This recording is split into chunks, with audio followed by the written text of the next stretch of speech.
Eddie Van Halen here, telling you, keep playing, man. Gotta keep playing. It's the only thing there is. Music, man. Keep playing. All right? I'm gonna come looking for you if you don't. All right, here we are. I was going to say, I'm thinking it's Thursday already, Transdram Thursday. No, it is the Guitarsenal on Tuesday, January 7th, 2025. Happy New Year, everybody. Here we are. Happy New Year. Yeah, Happy New Year. Happy New Year. We got some special guests tonight. We've got Jason Tong down there. We've got Simon Hosford there in the middle. And we're going to be going through some gear talk tonight.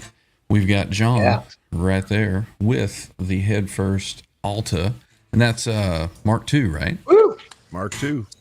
Mark II, going to be talking about that. We've got some interesting things that Jason's going to be talking about, things he's working on. And obviously Simon has been playing some of these things, so he's got some good history with it and some information on it. So let's go. Yes. John, you've got the amp, so kind of tell us where you're at with it, your experience so far, and we'll let you kind of take it over. And what led to it? What led to it? Well, yeah, what led to it? it's all Jason's fault.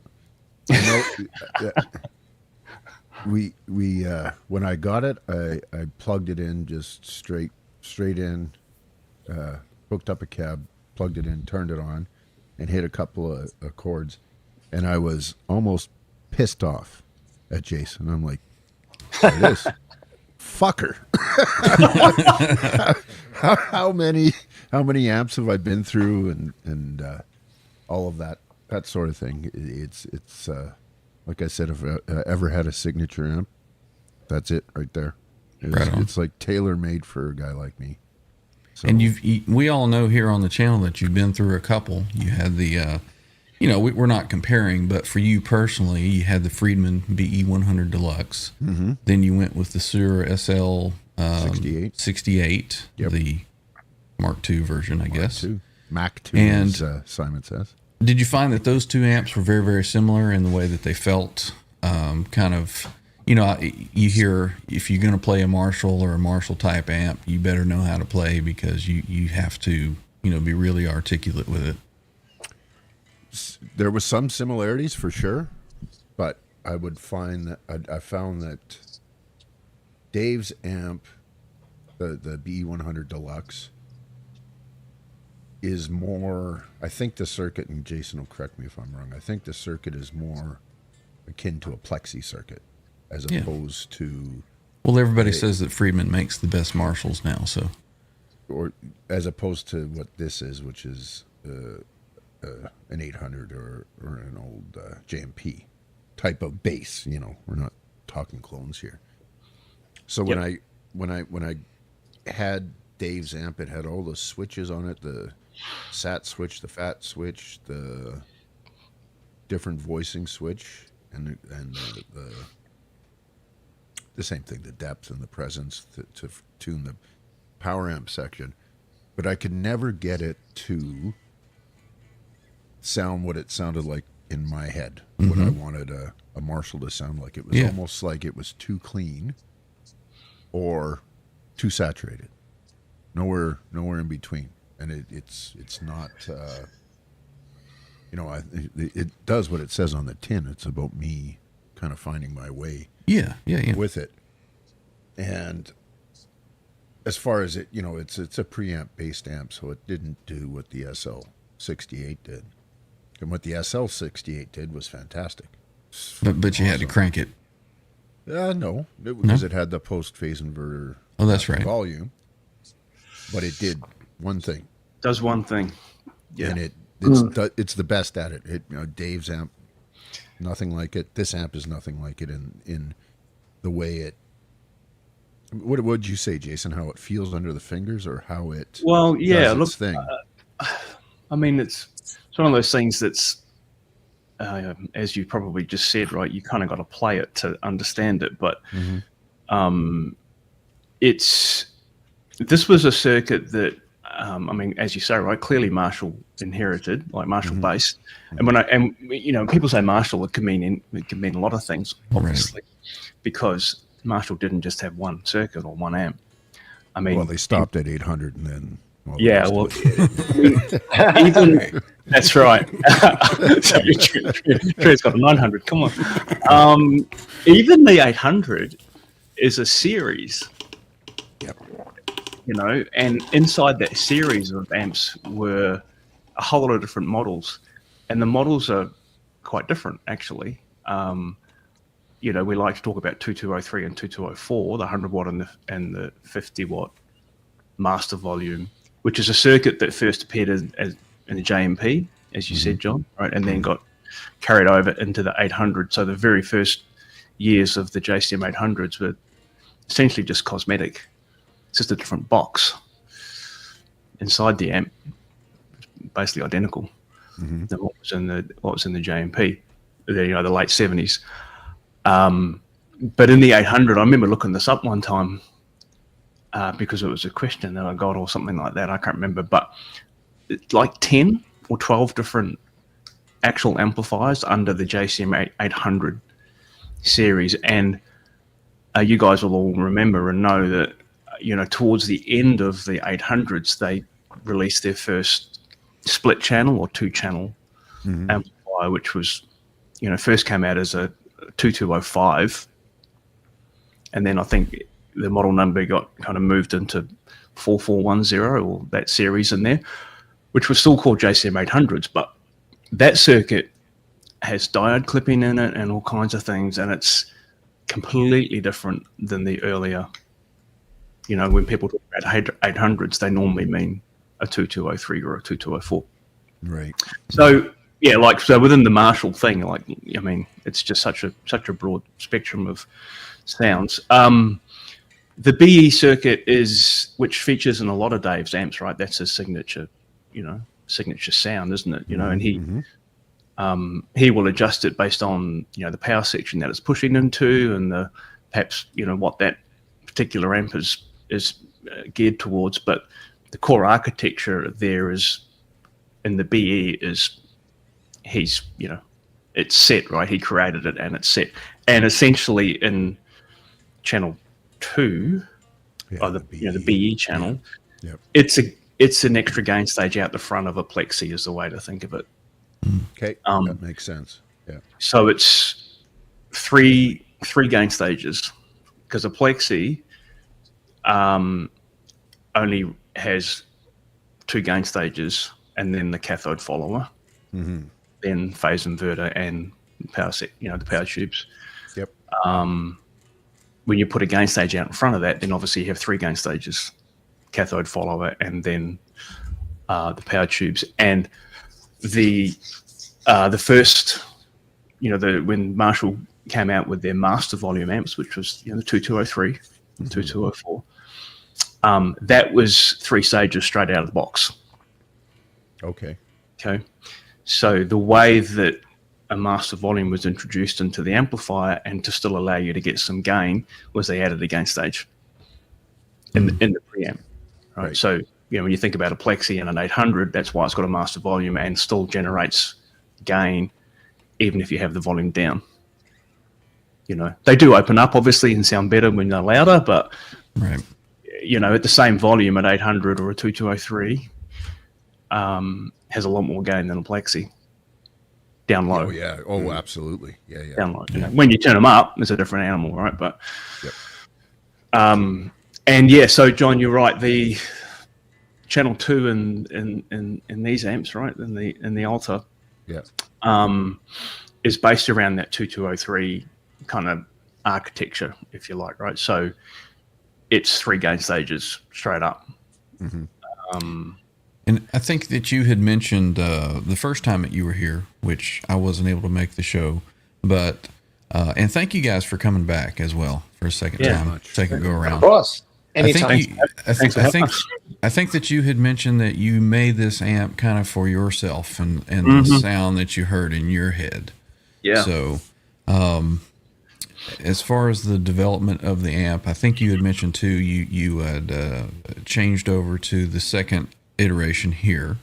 And what were the changes for the second version from the first? Yeah, revision 2, pretty minor actually, but I changed the voicing. So the amplifier has 2 bright voicing options, which I'm sure John's not in there, right? He's played with it. So these are the, like, I've just got my foot switch here, and you can see, if everyone's watching, you can see these are push button LEDs, right? So they activate channels and different voicing options, which is like you can change the brightness of the channel. You can put diode clipping in or out. You know, there's this kind of stuff. You can activate the effects loop in and out, or remotely via MIDI change control messages or program changes, which is what I'm doing there. And with revision 2, I'd kind of like, I guess over time, and this was just incorporating feedback from people that had, had the amp over the first, probably year and a half, I guess, since it had been out. And people were enjoying the flexibility of those bright options. There's 2, so you can have both off. You can have one on, or the number 2 on. And they're different levels of kind of attack and aggression and brightness. Or you can actually put both on and they sum together. Okay, yeah. Yeah, so unlike a bright switch, which you find on a lot of amplifiers will have a bright switch, it's kind of either off or on, or maybe it's 3 position where you have like off and then one sector is off and then another on the other way. Because this is how this is set up with switching, you can actually, you put them both on and it sums together. But anyway, the feedback was that, gee, it would be nice if they were a bit more aggressive, particularly for the high gain guys. Because it was kind of covering, the amp was already covering all the kind of mid gain, hard rock stuff pretty happily. Yeah. And so that change was just revoicing those. And in revision 1 of the amp, it has a vintage or modern mode. Okay, so one of the settings on this panel here, which changes the gain stage setup for that channel, is either vintage or modern. Gotcha. And as the name kind of is probably self-explanatory, right? But it's in vintage mode. The amp is a bit lower gain, a bit more kind of rounded on the bottom end, not as tight. So you think, kind of 70s tones and around there, And then in modern mode, you got more gain and it's tighter in the bottom end. So we're kind of more into, modded 80s kind of stuff and beyond. And in revision 1, that feature only worked for channel 2 and channel 3. Gotcha. Didn't affect channel 1 at all. Now it does. Gotcha. So just a little more control over the whole aspect of the amp as far as tones and so forth. So then you've got probably people that were still asking for more gain, so you came out with the amp that's on top. Is that right? There's always people who want more. Right. Yeah. No matter how much you give them, they always want more. Yeah. So that's sorry. No, go ahead. I was just going to say, the Evil Joe is it's fun to play. Like for me personally, it's easier to play. It's more compressed. Right. The alto is more open and I wouldn't say old school, but it's certainly more, maybe a bit more articulate. Is the way to describe it. Yeah. A bit more punchy. There's also this is 100. This is a 50. Right. And that's not. I don't say that in terms of how loud they are, because I mean, clearly a 50 watt is a little bit less volume than 100, but it's not much. It's only a few decibels. A few decibels, right? The head. It's more about the feel of a 50 watt amp versus 100, and it's not just that there's 2 less power tubes, clearly, right? This is 4 EL34s in the 100 and 2 EL34s in the 50. Right. The filtering. So if everyone has looked at the back of an old Marshall, you see these big blue can caps, right? Those are filter caps. In a standard 100-watt Marshall back in the day, the good ones, Yep. there were 6 of those in a 100-watt, only 3 in a 50, right? And that leads to the reason there's only 3 is because the amp's not trying to pull as much power as a 100-watt can, so It doesn't need as many filter caps. What it means in terms of tone and playing is that it's a little bit more squishy. So it affects the sag basically of the amp. Yeah. So you actually choose a power section. You actually think about what kind of end tone you're looking for, and I probably mentioned this on the last time I was on, but the reason that the Evil Joe ended up as a 50-watt was because that's what Joe Barresi wanted. And it in terms of because that's how the Evil Joe was a one-off custom amp that I built for him February, March 23. It was, so, a little while ago now. And at that point in time, that was a one-off custom build. There was no plan to kind of bring it out as a standard model. It was only many months later that I kind of, landed on the idea that it would be a good thing to do. It's kind of like, because I've been thinking, I think about this shit every day, right? Like, what do I do? That's your thing, yeah. What do you do? Like, you got to think pretty long term, but you got to think about how long it takes to the whole product development cycle. Right. Yeah. And then you mix all of that thinking with, how long it takes with, is it going to be something? It has to be something that I want and I love first and foremost, and you've got to couple that with thinking about people going to buy it. Now, how have you found the popularity of that amp compared to the Alta? Really, really great to be. Yeah, got off to a great start. So it's interesting. The Alta is still. It just keeps on keeping on. That's the thing that I've been really pleased about with this amp, because it's like, even with the Evil Joe, I can't get my thingy there. This one. Yeah. Going backwards, it screws me up. The Alta, I was a little bit not worried, right? But I obviously thought that when I bring the second amp out, it's going to impact sales or popularity of the Alta. Right. It didn't happen. Yeah. It didn't happen at all, right? So that was... guitar players, they're like, oh, well, I got to have that one too. It's not like I got to replace this one with this. It's like, oh, I need that one too. So, Well, I gotta say this as a guy who buys amps, like expensive amps. Having those two there, they're not even in competition with each other as far as I'm concerned. Which two? The Evil Joe and the Alta. The Alta is its own thing, and the Evil Joe is its own thing. And exactly. I listened to everything and I like it, but it's not my bag. Right. It's just completely, for me anyways, it seems like it's for a different market, basically. Yeah. You just well, I mean, that's why there's Headfirst, there's Marshall, there's Friedman, there's EVH. That's right. Everybody has a different flavor that they like, and a lot of people like multiple different flavors. So this is true. Yeah. I mean, if I bought out the same amp in 50 watt, I would have called it the Alta 50. It is a different thing. Jason, sorry, Hoss. I was just going to say, I've got a question with the 50 watt thing. Is that Joe Barresi wanted it a 50 watt because of that extra kind of squishiness in the power stage, coupled with the aggression of the preamp stage, or was there another reason that he wanted it as a 50 watt? I can remember that conversation with him, and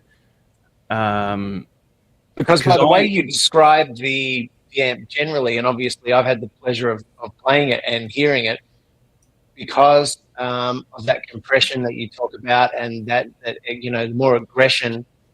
It seems to me that logically, like if this was an amp that you and I were talking about and you hadn't built yet, it would seem logical to maybe have a 100 watt back end. So I'm curious, as to why Joe maybe decided on 50. Yeah, it was one of the whenever you tease something new or you obviously release it proper, and I think, Simon, we released this amp with a video of you playing it. That was how I kind of went, hey, this is now, up and available.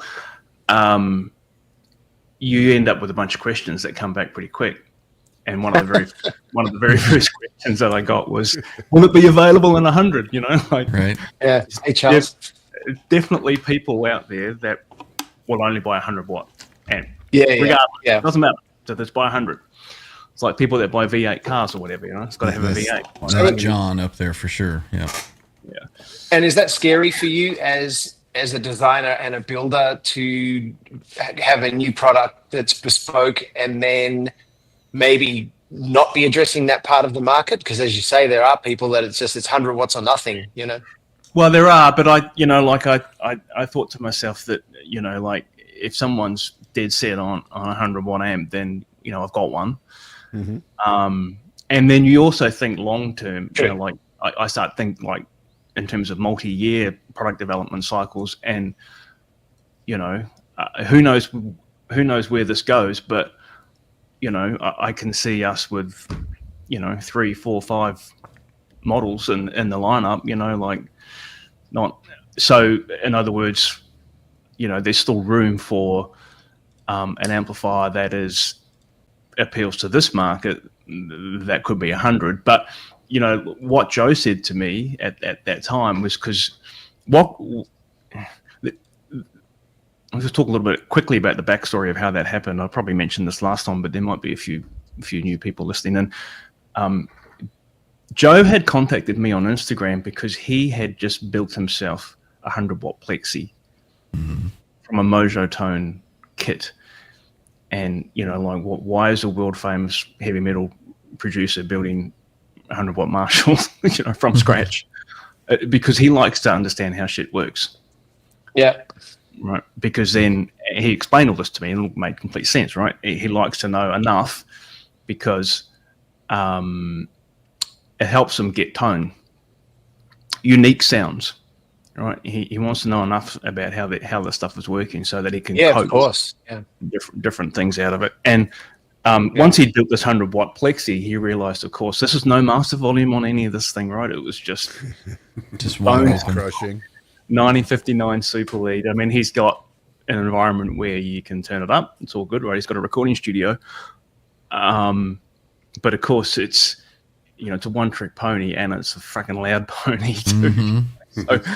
So he wanted to mod it, and then he found my channel, my YouTube channel, where I was showing Marshall mods, and then he messaged me on Instagram and said, started asking a few questions about Jose mods and stuff, and of course I helped him. And then the next thing he said, after a few weeks of this back and forward, he said, well, you should just build me an amp, a custom amp. And so that's what we did. And as we went through the kind of the conversation about what would he like to, what did he want, right? And he was clearly going down the kind of modded Marshall Jose style, right. Which is what this thing's all about. So I was assuming he was going to say 100 watts. Getting back to your question here eventually. Yeah, that's right. Yeah, I was just thinking, of course he's going to say 100, right? And he went, look, you know what? I actually want a 50. And I was like, wow, really? And he's like, yeah. He goes, I really like how they record. Now, having been to his studio twice now and played through a good number of his amp collection, because he's got in his main room, there's a few videos on YouTube with Joe in his studio. Steve Fryatt, the Fryatt Amplification channel. The high watt video. Yeah, there's a couple of high watt videos, and one of them is Steve back with Joe in Joe's studio, and they're playing the high watt head that Steve has restored. And you can kind of see, if you look in the background of what's going on there, you can see these shelves at the back of the room. and there's so many heads. There's so many that he has to store them end on end. Right. Yeah, right. Not, you can only see the end of, you don't even know what they are. It's like, Right. what is this? Yeah, Because you can only see the Tolex on the yeah, end. yeah.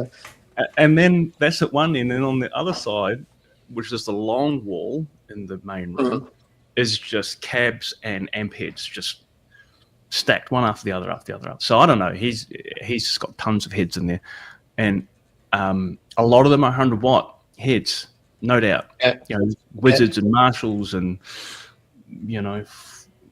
everything. Laneys, Fenders, Mesa Boogie. He's got all the Mark Series amps, all the way through.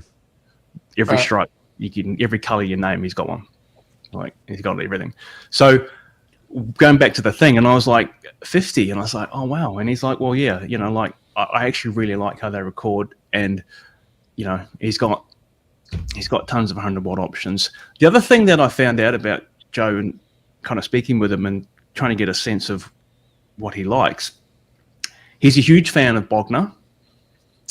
And which is not surprising, right? I mean, Bogner stuff's amazing, and I think Reinhold's a bloody genius.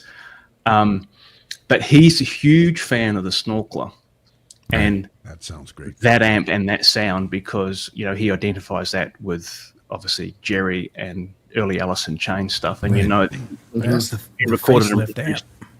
Yeah, he recorded and produced Jerry's latest solo record, and it was recorded at Joe's studio and mixed there.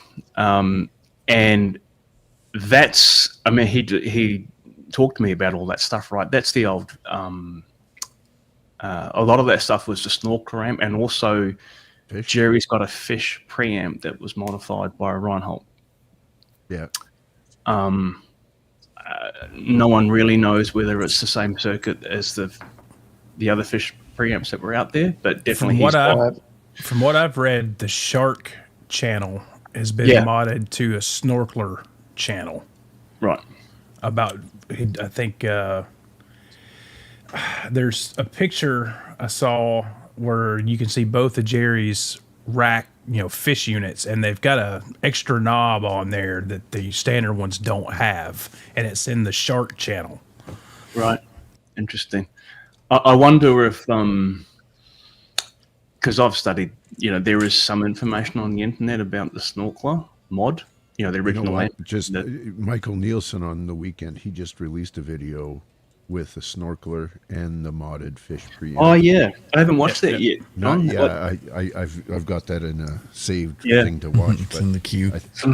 He's got this exact thing. He's done it.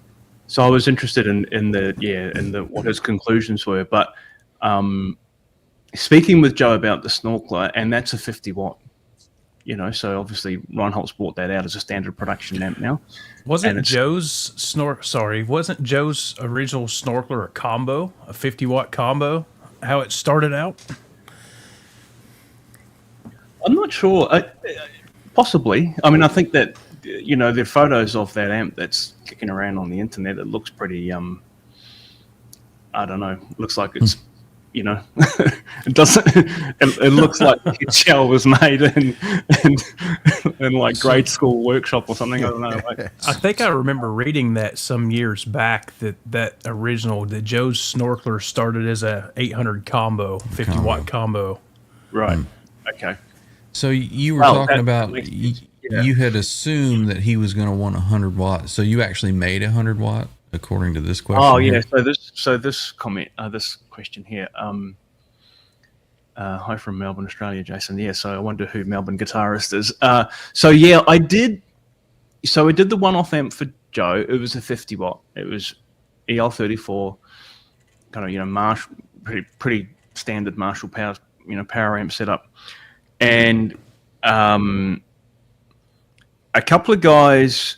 So that amp was demoed a little bit. Like, I did a couple of videos on it before I shipped it to him. Mm-hmm. And there's also an Instagram clip of Cesar Soto from Ministry, the guitarist from Ministry, Right. playing the Evil Joe the day that I was there. So I turned up. I'd already shipped the amp to Joe. He's in Pasadena, right, California. my first trip to visit him, he'd had the amp there for a couple of months, whatever, right? And on the day that I spent with him in his studio, Caesar came around just to kind of hang, basically, and chat. And so I got to kind of stand back and watch him play through the amp, which was just mind blowing. It's always mind blowing when you get the privilege of watching a pro play, Right. you know? like I've had with Simon on many occasions. Right. And the thing about him, it just goes out of your whole face. Bowels release, splatter releases. the thing about watching him play was I'd never witnessed anyone play with a right hand like that. Holy shit! Downstrokes Like and his stuff. rhythm playing, was just brutal. So anyway, he was playing a bit, and I said, man, would it be all right if I filmed a bit? You know, I always ask, right? I don't want to be that guy that kind of like just filming shit without asking. He's like, yeah, man. He's like, post it. So there's a little clip of him playing. So anyway, on the back of all that, I got a lot of inquiries, mainly local guys, right? Oh man, can you build me one?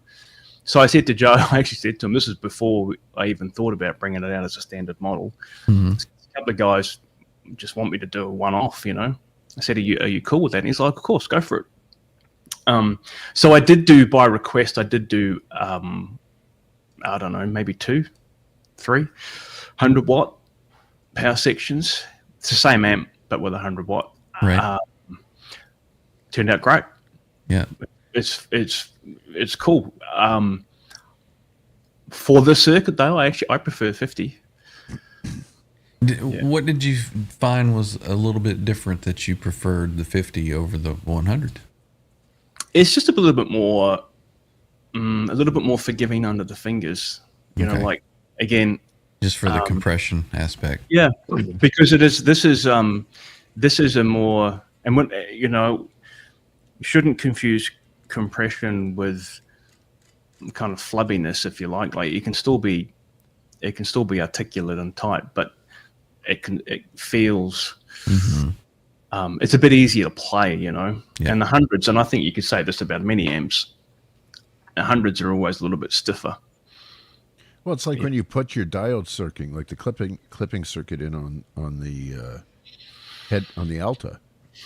I noticed that it's more of a feel change almost than a 100% sound change. You know, it's like holy Christ, I don't suck as bad anymore. Switch. That's the cheat code, isn't it? It always feels to me, I like an amp with a little more compression to it. It feels with that compression, what I'm calling compression, that you feel more connected with the guitar to the amp. It feels more like a flow, I guess, if that makes sense to other guitar players.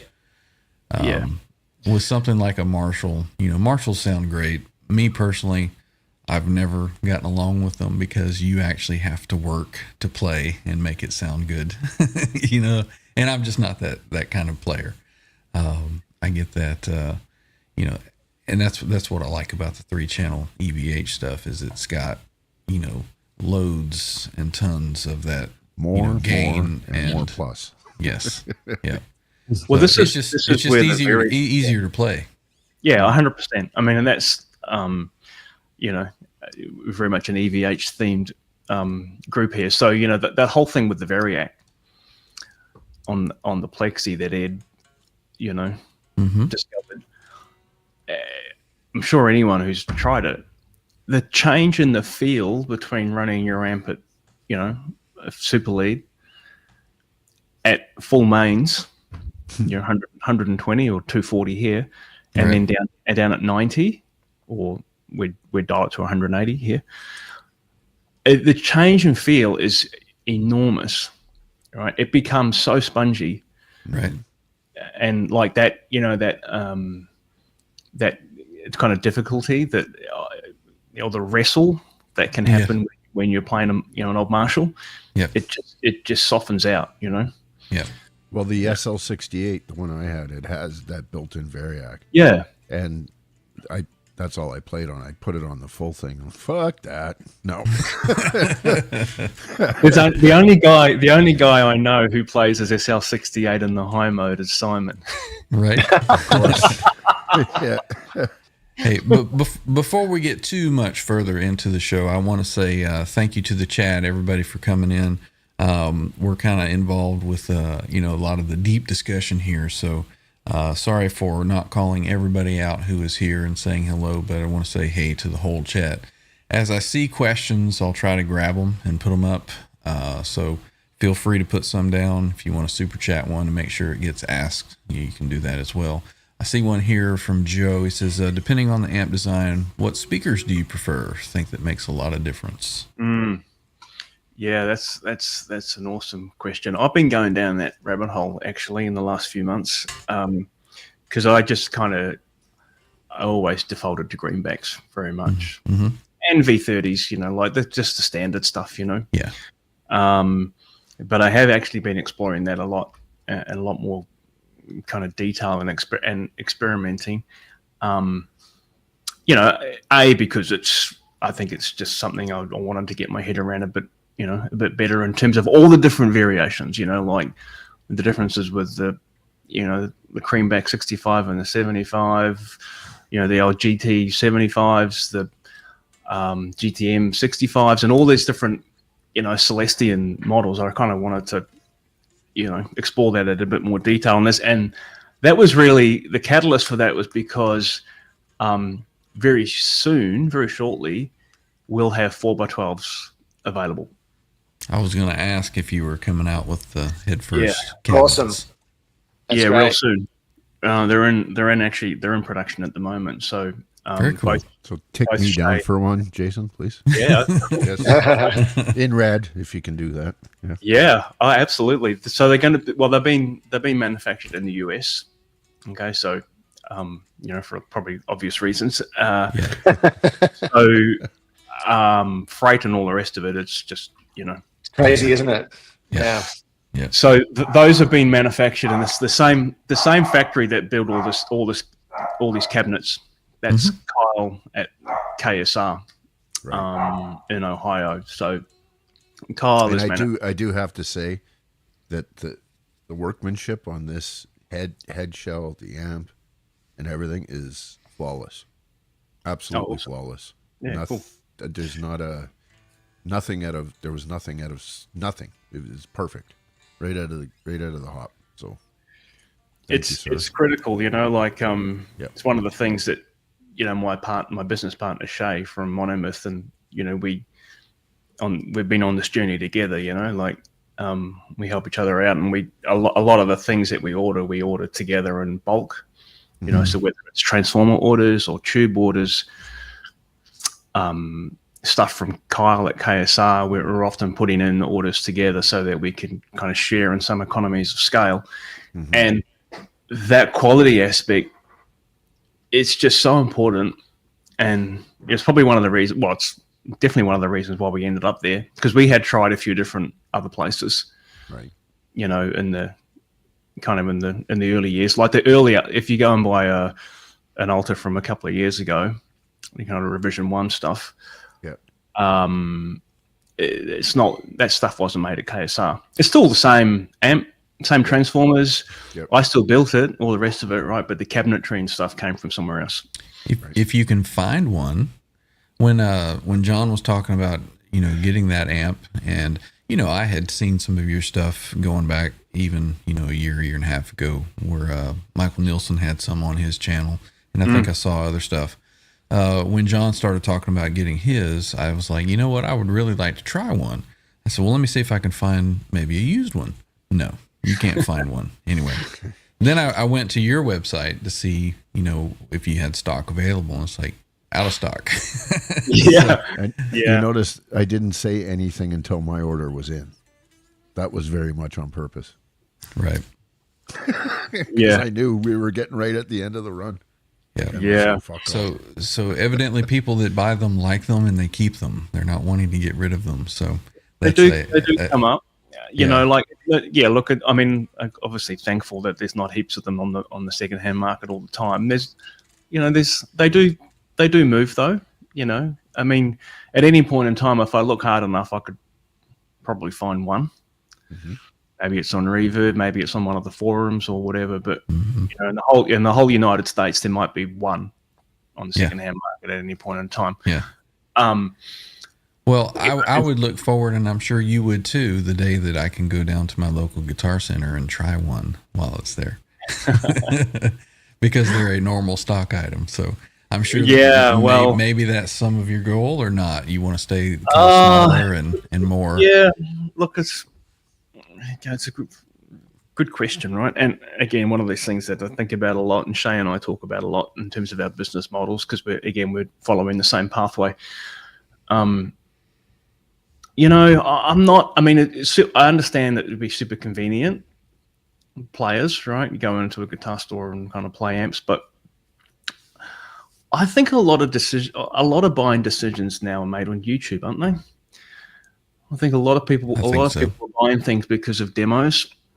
And we've seen this whole rise of folks that are now making a living out of demoing gear on the internet, which didn't exist. I don't know, a handful of years ago. Yeah. I guess the thing is too, like me up in Canada, even though I'm in Vancouver, which is big hub, I didn't have an SL68 or a B100 to try. Yeah, but there's enough out there done by people like Simon and Michael Nielsen and all these other guys, where there's a common thread, right? So YouTube compression, this, that. You can tell. Yeah. What's happening, right? Yeah. And then, and Dave was the same way with me. Access, you email the guy. And Jason's been absolute, spot on. Any question I have, he's right back to me about it.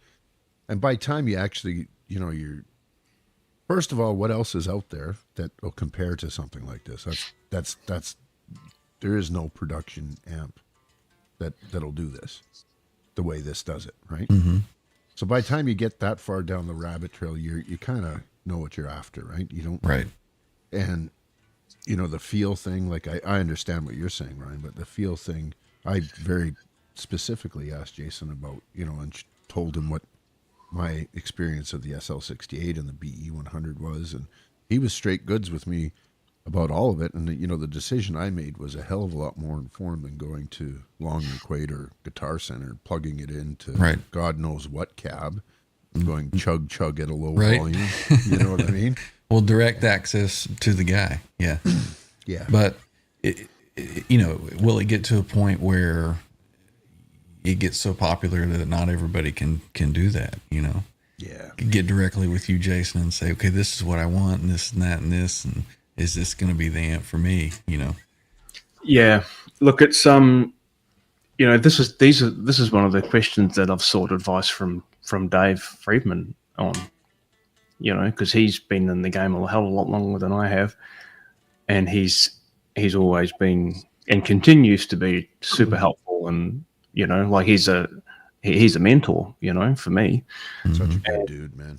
I've spoken to him about this, like direct versus distributors and retail. So, in some jurisdictions or some models, and this is true in Australia, you'll have a distributor and a retailer, right? And they all want to clip the ticket. So, yeah. And your retail price is what it is, right? You can't really flex that. You maybe move it around a little bit, and hope for the best. But this is why in this market, the new Master Boogie 2C Plus reissue, it's 8,000 Australian dollars recommended retail price. Wow. All right. Wow. $8,000. Yeah. I mean, come on. Yeah. I mean, like, and stuff is expensive here. Like a BE100 is, 6, right? Or give or take, maybe a bit more.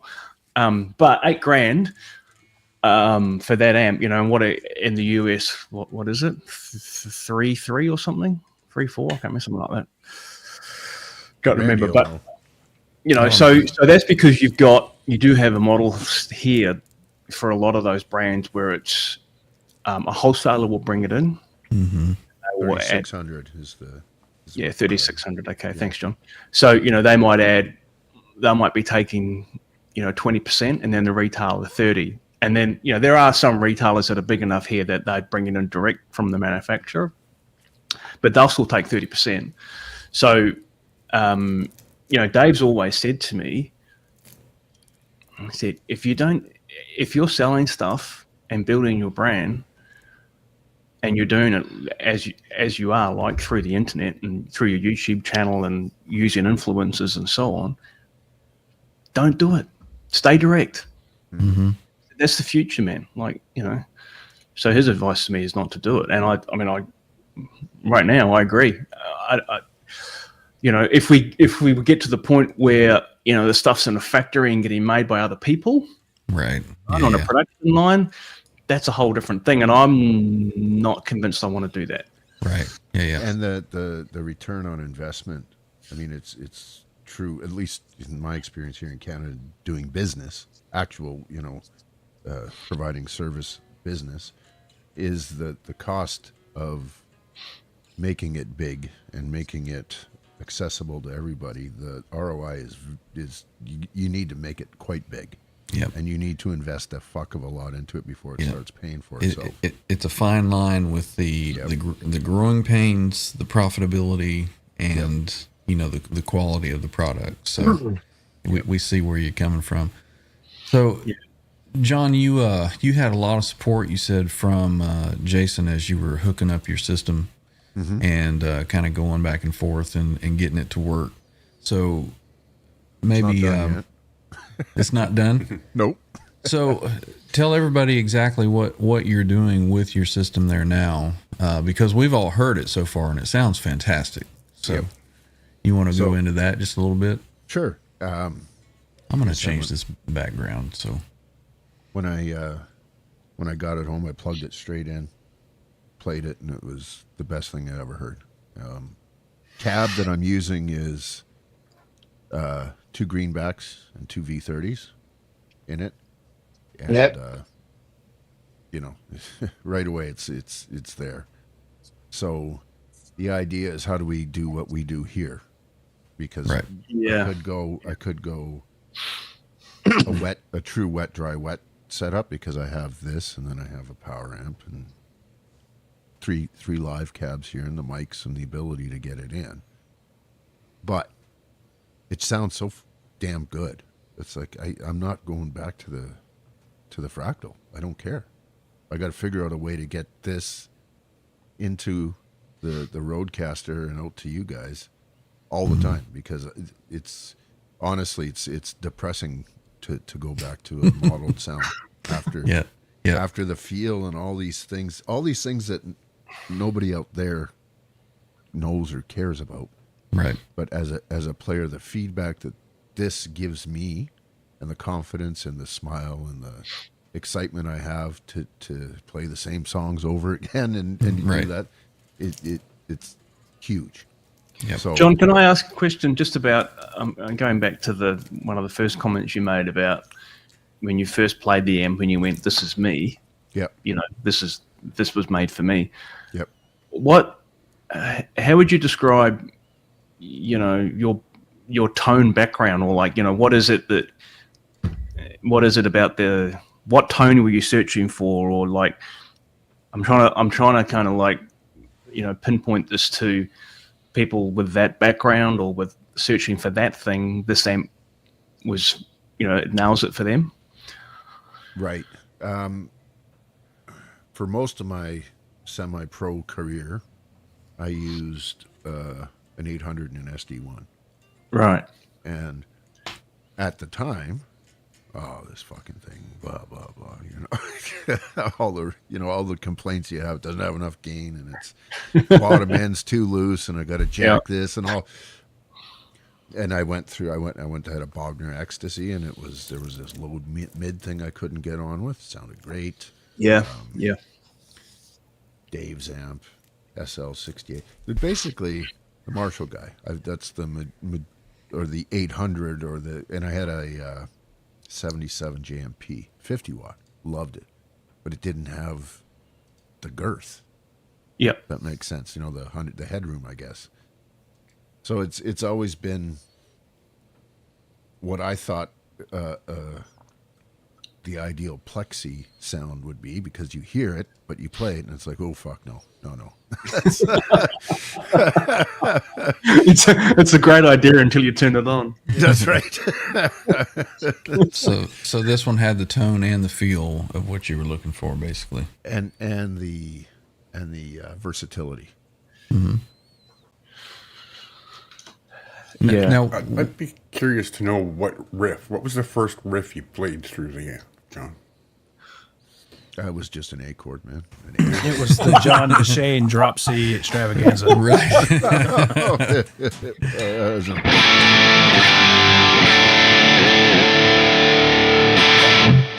It's like, fuck me sideways.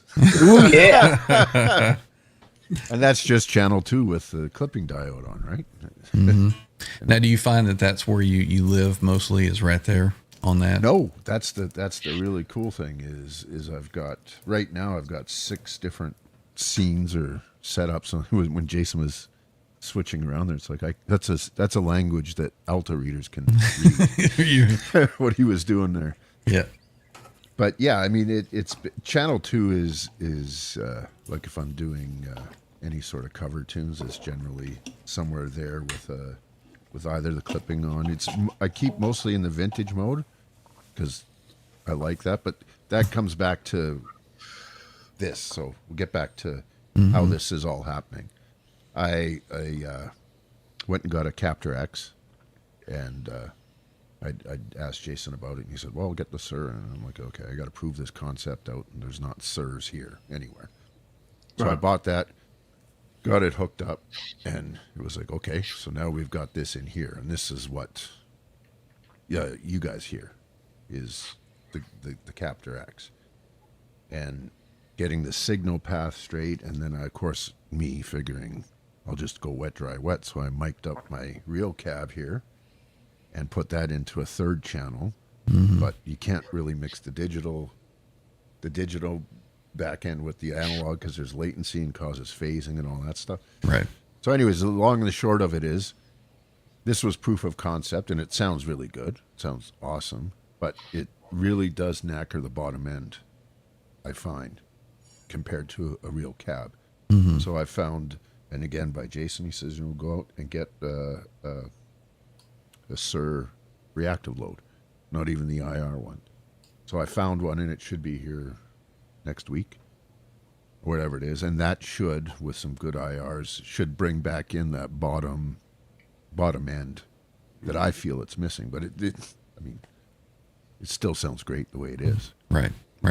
And that's just because you're attenuating and tapping over No into attenuation, the it's just digitals. straight out. But yeah, it's you can speak to this probably better than I can. I think it's the way this thing actually does the reactive load that's not. Yeah, look, I think that the cab sim technology, the Dyne IR stuff that the Two Notes guys have got, and they've got they've got a bunch of other sims in their lineup now too, right? They've got power amp, digital power amp sims, and they're even kind of dipping their toe in the water with actual amp models. If anyone's had a look at their genome stuff that they're doing now. So I think that organization, I don't know this for a fact, right? This is just my view of what's going on, is that they're pretty heavy down the kind of digital processing path, DSP path, and reactive loads and that kind of, it's hardware, right? It's kind of different science. So I think that in that Captor X box, the DSP stuff that's in there is pretty bloody awesome, but the reactive load is probably not the best one on the market. So I've actually used, and Simon, I actually got this tip from Warwick Newman, who's, a well-known sound engineer, pro guy here in Melbourne. And he said, why don't you try, because he's got a Captor X and all this stuff, right? He said, why don't you try running into the Captor X so you can use the cabs and shit like that that's in there, but then come straight out of the Captor X into your Sir load. So it's kind of crazy, right? Because it's 2 load boxes. Yeah. You're not using one of them. You're using one. You got the serial reactive load at the back end, providing the reactive load for the amp, and sitting them between the head and the cap. Between the head and the serial reactive load is the Captor X, which is I'm just tapping a speaker sim off. I either set it up like that, Right. or I'm just going straight into the serial reactive load and getting a line out from that, which has no IR on it, and then having a cab block loaded up in the fractal. Okay. Which is where I'm going to be at the end of next week. Yeah. So, because I had to, because I just play in a local covers band, right? And I use this rig, I use the Alta for that, because it's, again, we went through the design process of that, and I wanted to build an amp for myself, and then see if others liked it as well. I was thinking about what are the tones that I need, obviously I need clean tones, I need edge of breakup stuff, I need, good old kind of driven 800 rock and roll kind of stuff, right? And I want some higher gain and, something that's quite a bit liquid for leads and this kind of stuff, And those are the 3 channels, and the modes that are in the channels are kind of cover all those bases. So I'm doing this covers gig with 5 core sounds coming from 3 channels, right? So it's Plexi clean, which is channel 1 kind of edge of breakup, because I'm just activating the aggressive bright in there, and all that gives you that breakup. Vintage and modern mode on channel 2, it gives you 2 kind of gain styles there, and then channel 3 for leads and stuff. Just all out, yeah. And let me grab this super chat just real quick. We've got Boner Jams with $4.99 super chat. He says, stopping in to spread love and STDs, recovering from Ebola, and need some beauty sleep so I can look delicious like Smitty. Thank you, Boner. Right. STD stands for serious tone discussions, right? Exactly. Right. Yeah. Hope you get feeling better, Boner. We've got that yuck that's kind of going around, and everybody in the chat, and I had it, and Randy had it. So, Boner, hope you get feeling better, brother. Yeah. John, I have a question for you. Yes, sir. For anyone that's considering this particular amp, and you're a typical amp user, guitar guy, that a lot of times you play guitar and you don't like fiddling and pushing buttons and programming and so forth. How intuitive was it when you first got it with all of the buttons that are on it, figuring out, oh, this does that, that does that, I can program this way? How intuitive was it for you to just start using it right away? Extraordinarily intuitive, because your tone stack, when you first turn it on, you've got the buttons, so you can just say there's channel 1, 2, and 3. So it's no different than any other amp. And with the tone stack, pretty much everything at right around between 2 o'clock and 10 o'clock, it's there's not a bad tone really in the amp. And setting up your switching to a foot switch, how intuitive was that? Easy. Yeah. Jason had a video uploaded with his FM3 and how he did it, and it's really as simple as putting in a MIDI block and turning the program change and assigning the right number to it, store, and that's it. And basically once, and then of course I had to get the foot switch, the FC6 I went with, Jason, for the fractal. Yep. So now I've got scenes, so I've got 6 different tones at my foot switch, so I can go from the to the crunch, a little bit more,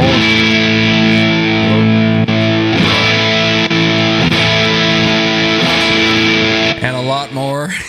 yeah. Just like that, and then I can add a phaser and all this other. But once I set those basic parameters, it's done.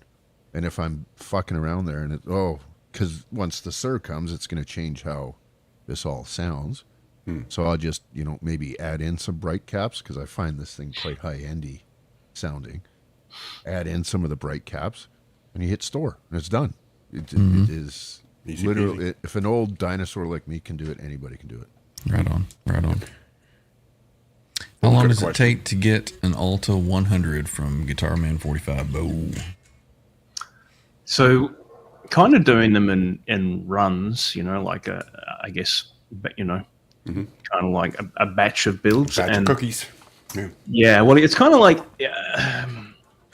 it's based around how the supply chain works and so on as well. Like, so, you put in a big order of transformers or chassis or head cabs or whatever, and then you kind of, then you've got what you need for 10, 15, 20 amps, whatever. And then, so what I have been doing most recently, I guess for the last year, somewhere around there, is accepting kind of pre-order deposits in advance of a run, and then, getting, doing like 10 or 15 amps or something like that inside, 2 to 3 weeks, something like that, because it's like what I did, I think, since the last time I was on the channel.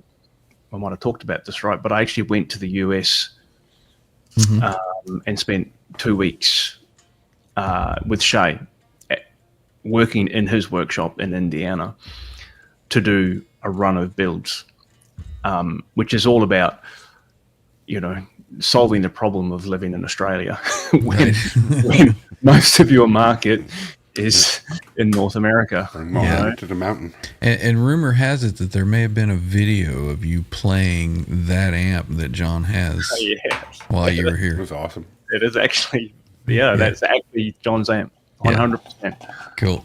So I did, That's cool. we did 11. It was going to be 12 amps, but one of the Evil Joes was taken. There's a band here Australian band called King Parrot. They're a grindcore metal band. Just kind of not necessarily my thing, but they're awesome guys. They're actually on tour. They're going on tour this year with Pantera. They're signed to the same record label as Pantera. Oh, right on. Pretty serious band, And anyway, they've just recorded. They recorded their new album at a Melbourne-based studio, a place called Danger Tone. And the owner of that studio, who is there a highway to the Danger Tone? Yeah, he's the kind of like he's engineer and producer and everything, right? He's got one of these, and so the guys in the band turned up there at the recording studio, and they tried, all the heads that he's got, because he's got everything, and they landed on using the Headfirst Evil Joe for the album. And so the guitarist, on tour, he's like, I need one, right? So I had to rush express what I needed to get an amp built for those guys before they went on tour. So one of the Evil Joes from the batch of 10 that I was going to do in Indiana had already been done and dusted, right? So we did 9 Evil Joes and 2 Altas when I was there. And so I'm doing a combination of I'm shipping, literally shipping in a shipping container by sea, pallets of stuff here, because I'm still using USA-made transformers. Haybors, right? Yeah, Haybor. And, I actually think they're the best, and they are priced right. Yeah. pretty well, right? They're considerably less expensive than Mercury. And I think arguably better sounding, actually, certainly for what I'm doing. So yeah, all that stuff, and transformers are heavy, if you're ordering 30, 40, 50 sets, hundreds of kilograms, or times that by 2.2 if you want to convert it to pounds. It's heavy shit, right? So you got to. Right. I'm now getting stuff loaded onto pallets and putting in shipping containers and over here, and then I can build. When I'm not in the US, and which is most of the time, obviously. I've got what I need here to build, and then I can ship directly to customer. Yeah. And it's still, that method is pretty, because I'm selling direct and I'm not having 30% or 50% taken through a distributor and a retailer. Right. It's still, economically, it works out. So what we did, it was Shay's idea. He said to me, 6-9 months ago, whatever. He's like, dude, you're shipping shit out to Australia, fine, but more often than not, you're shipping it back. Right. You build the amp, and then you, as a single unit, right? I will then ship the amp back directly. Well, he actually goes via Shay, right? Because he'll do a final quality check and everything in the US before it gets forwarded on to the end customer. But he was like, man, why don't we try? He said, I'll hold all your stuff here. Mm-hmm.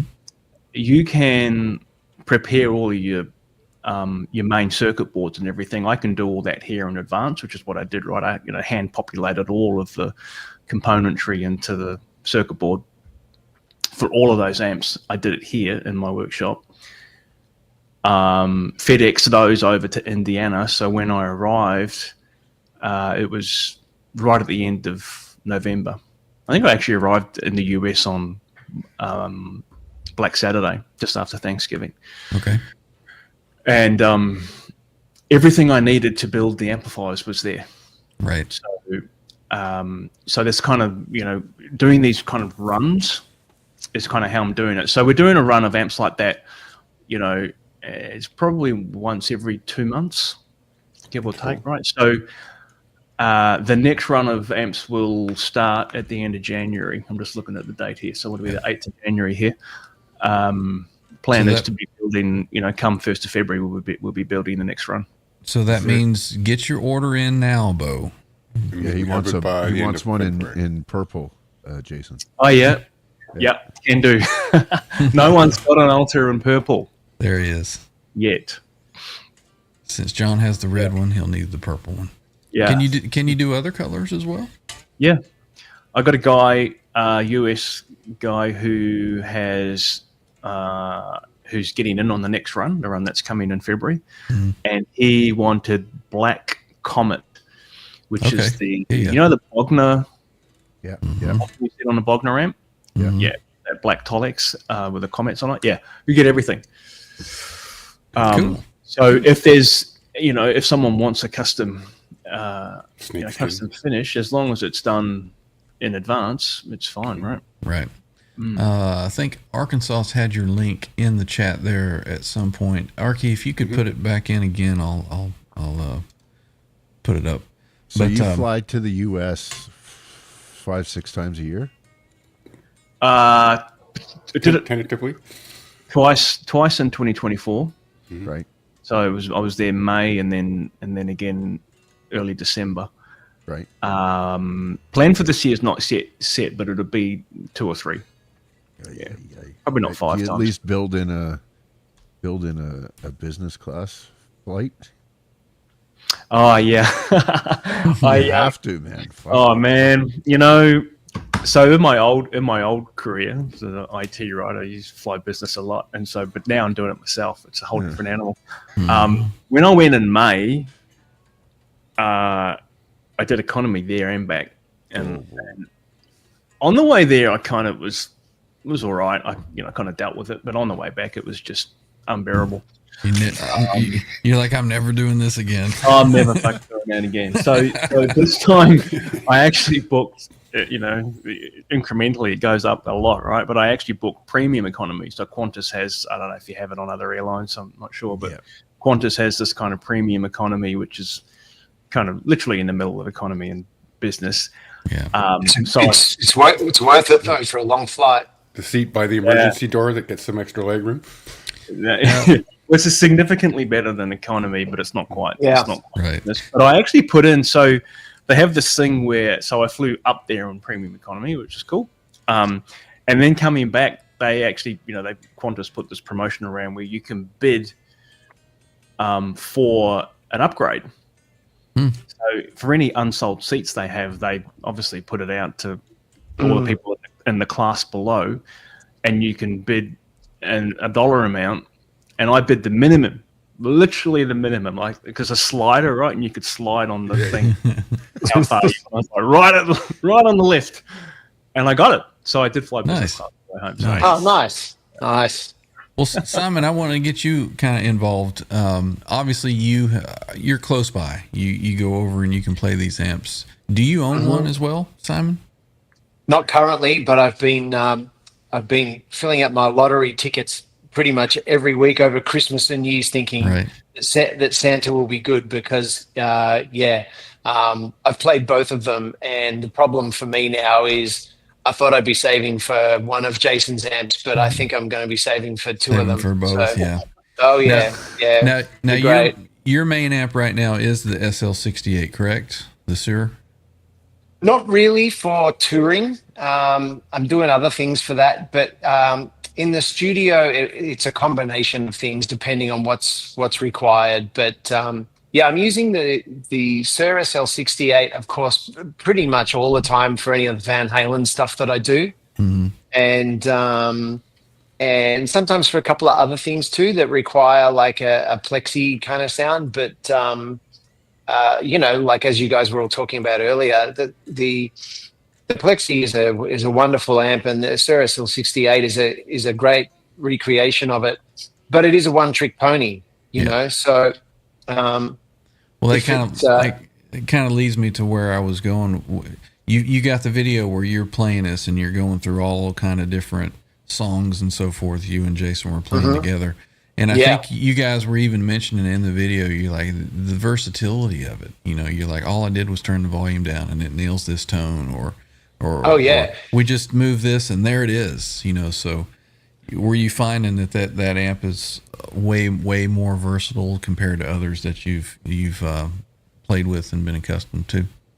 Yeah, absolutely. The video that Ryan's referring to, if anyone hasn't seen it, you can find it on either my YouTube channel or Jason's Headfirst channel. It's called 12 Tones, 1 Amp. And, we really made a concerted effort to really make the 12 different sounds as far away from each other as we could possibly do it. So it wasn't like, 12 slightly different versions of a rhythm rock guitar sound or something like that.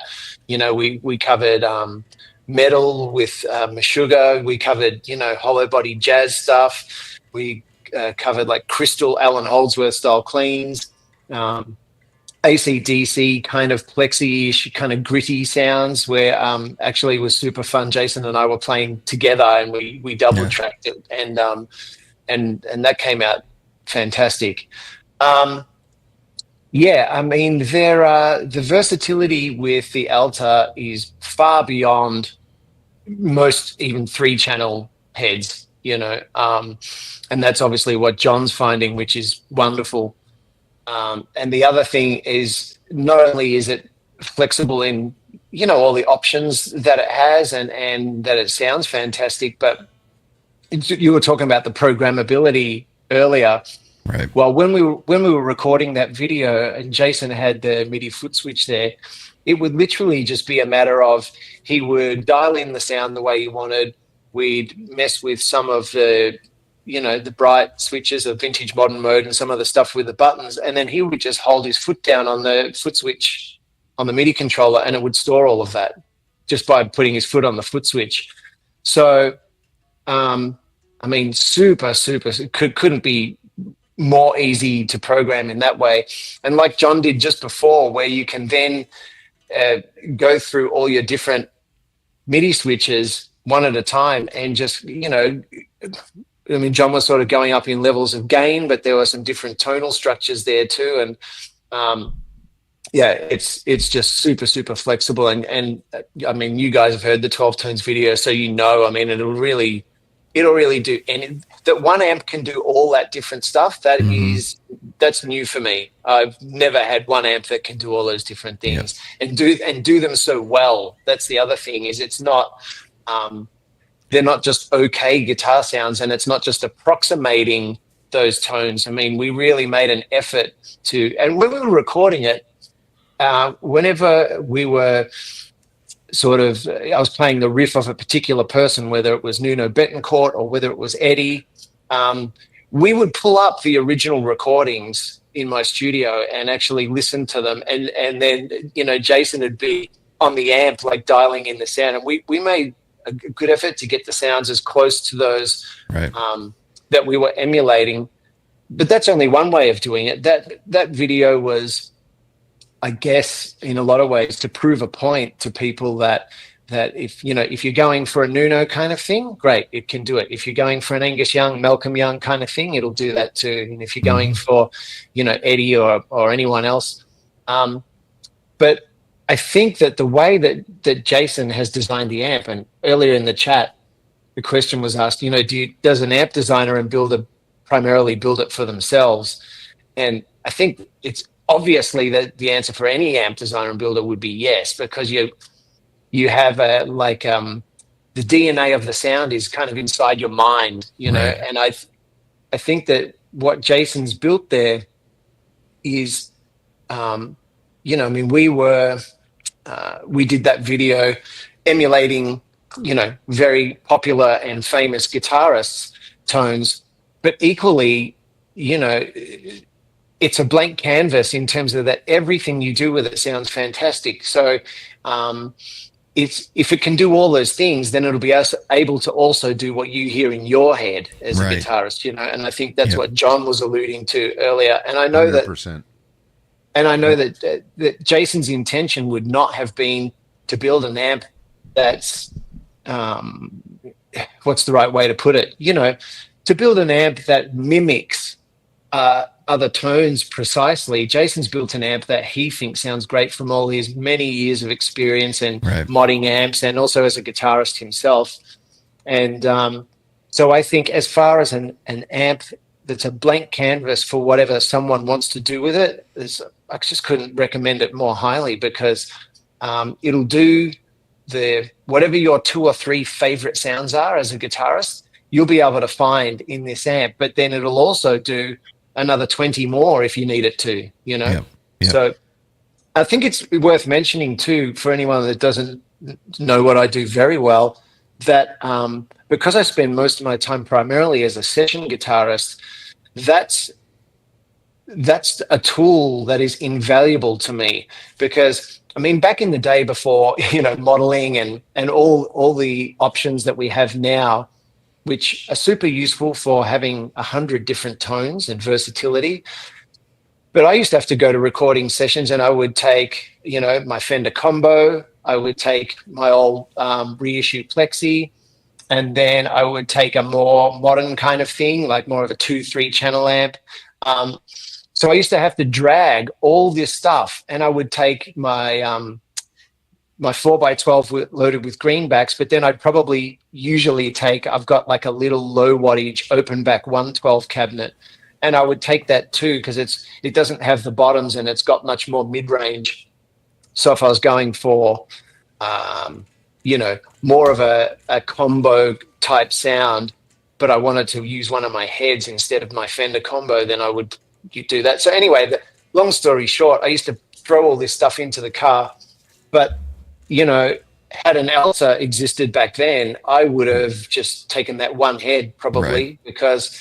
and I wouldn't have even bothered taking a Fender Combo, because I think it's pretty clear even from the 12 tones video that it will do those clean kind of Fendery sounds just as good as it'll do anything else, so. Sort of just a side question for you.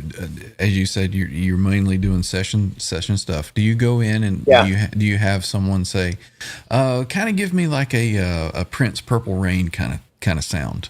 Will they be that specific with what they're looking for? Yeah, usually, sometimes they're very specific, and they'll say, "Look, we need you to dial in." Okay, so for example, in terms of a very specific thing that happened to me, a bunch of years ago, I had to play on an ad for a milk company, and they're throwing all this money at recreating the Top Gun theme, and they had. And the whole thing was military helicopters like dropping off crates of milk, and all of that crap. But anyway, so they dragged me into pretty much do an exact recreation of Steve Stevens' guitar sound and playing on the Top Gun theme. Right.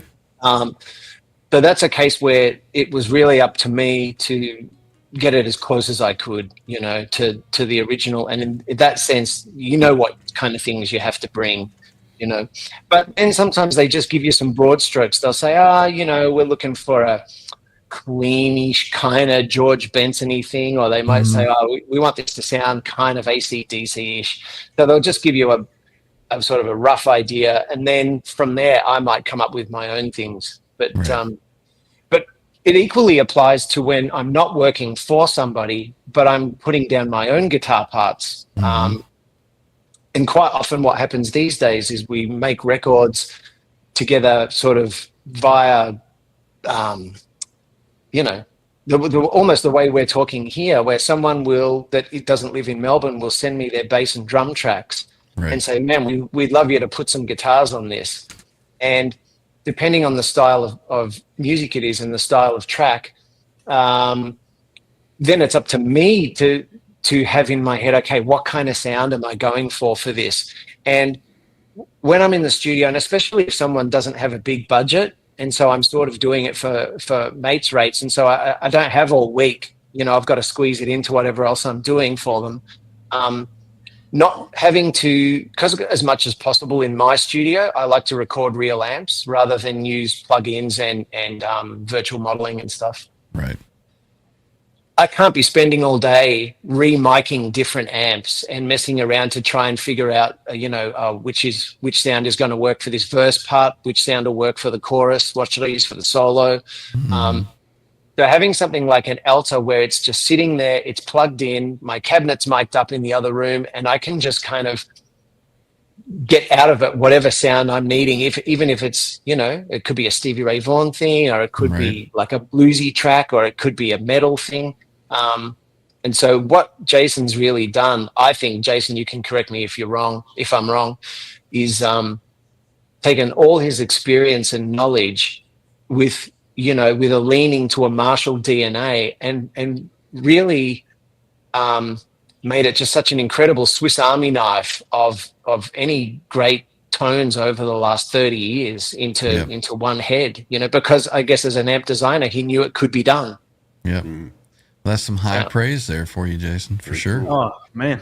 I'll say that video, so the 12 tones video, I can't recall how we came up.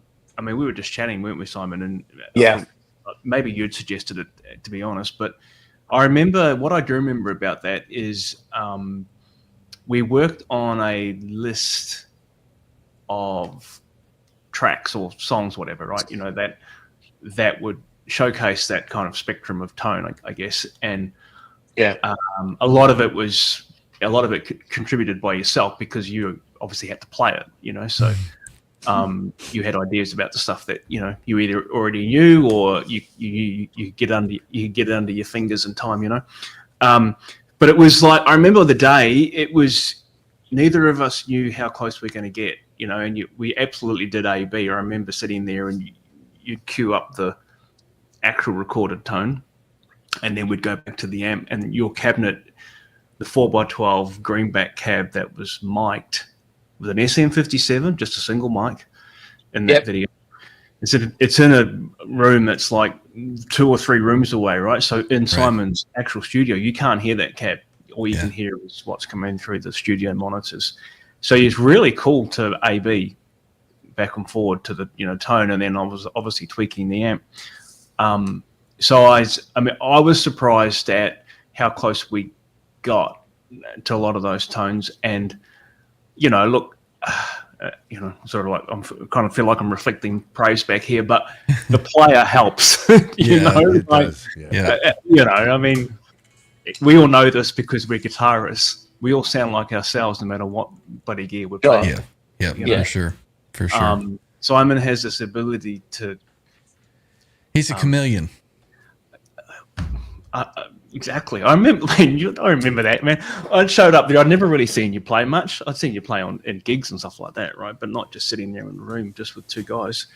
And you ripped straight out. The very first thing you played when we got the amp going and we did the first take was the outro solo for Rosanna.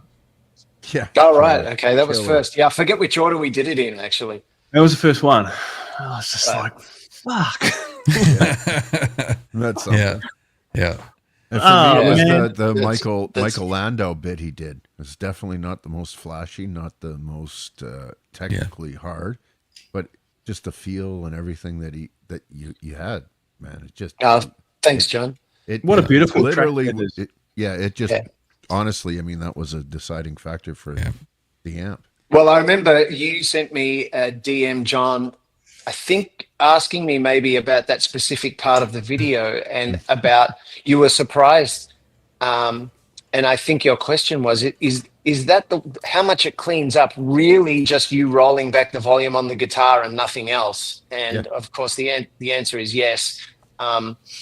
You know, the other thing to say about making that video is Jason and I set ourselves some pretty strict parameters because we're trying to get all those different guitar sounds and get as close to the original guitarist's tones as possible, but using no external anything other than the head. So no pedals at all between the guitar and the head, because we wanted people to really know that even if, for example, some of the guitarist tones, like take Nuno might be a good example, right?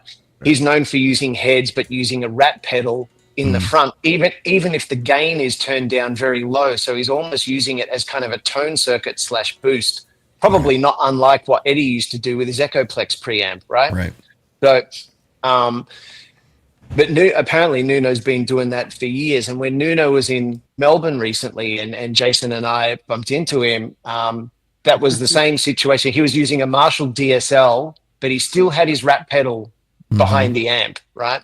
Yep. So, Simon, do you remember how he responded to? So I mentioned Warwick Newman as a good mate of ours who does pro live sound and so on. We were at that gig. We were at that gig with Woz, and through a connection that so Warwick got us into the gig, but through a connection that I'd made with this guy who works for Shaw Microphones, based out of Boston, who's old mates with Pat Badger. Right, who's obviously extreme out of Boston.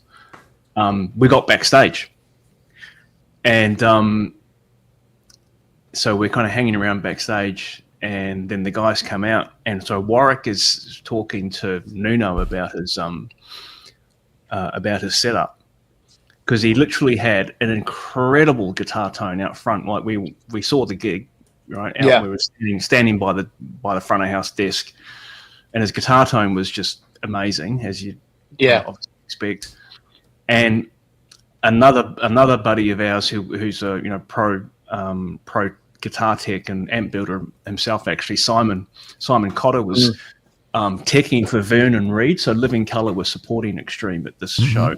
Simon was teching for Vernon, and so he showed us when we kind of went backstage. Simon showed us Nuno's rig. And he's just got a bulk standard JCM 2000. Yep. Yeah, I'm pretty sure it was just rented in Melbourne, right? He had two. He bought one head.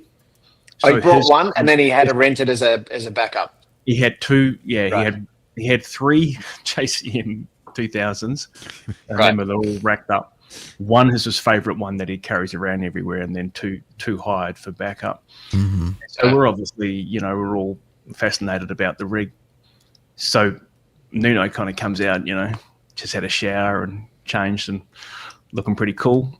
Was like, blah blah blah. Asked him about his rig, and Nuno's just going, no, it's just stock. And he goes, Warwick says something like, but you must have, is it modded with the JCM 2000? Well, how did he respond? It was a bit awkward, wasn't it, Simon? Because he basically, he said, quite a little bit aggressively, he responded and said, the mods, it's in my hands. Right. Yeah, right. Yeah, the mod's in my hands. Which is kind of probably true, actually. But, it was a bit kind of like, oh, okay. Yeah. Well, I mean, every guitar player knows whatever you play through, you sound like yourself. Right. So, it's totally true. Yeah, for sure. Totally true. So, but sorry, go on. No, go ahead. Well, I think I was just going to finish off that point about how that Jason and I, when we did the video, set ourselves kind of those strict parameters where we're trying to get the head to do all the work, 100% of capturing these other guys' tones who may have had a head plus something else or one or two other things, right? Like an EQ pedal on the way in with the mid-range boosted or just whatever. And so that made the day extra fun. But like Jason was saying, there was no proof of concept. This was just something that we had discussed and thought it would be a fun thing to do. But I hadn't played through the Alta at that point, and so I didn't know how it was going to sound. Jason didn't know how it was going to sound with me trying all these different things through it. So it was a super fun day, and that's the only reason really why we were referencing the original guitar recordings, because we just nerded out and decided, okay, we knew pretty quickly that this was going to be awesome. And then we just decided to see how nerdy we could make it and how close we could get the tones. So super cool video, and I guess you guys kind of impressed yourself with the outcome of it. That's what it sounds like. Well, it would be an understatement to say how impressed I was. There's a couple of outtakes at the end which are pretty funny that Jason left in, but I'm sure there's plenty of other stuff where that Jason would have footage of me just not being able to wipe a smile off my face, as I was trying different things, and I was swiveling around in the chair and just looking at Jason and going, no fucking way, sorry, no, go ahead. No, I was done. All I was going to say is, and it was the exact same reaction that I had when Jason brought over the Evil Joe. Right. Much earlier in the discussion, we were talking about the 50 watt versus 100 watt thing. Well, I can tell you from sitting right in front of this thing, and when we did that, we decided to put the 4x12 in the control room with us, so that we could, because Jason really wanted my first impression reaction from the Evil Joe, and we decided that it was the only way to really fairly do that is to have me in front of the amp and speakers and not have it kind of diluted.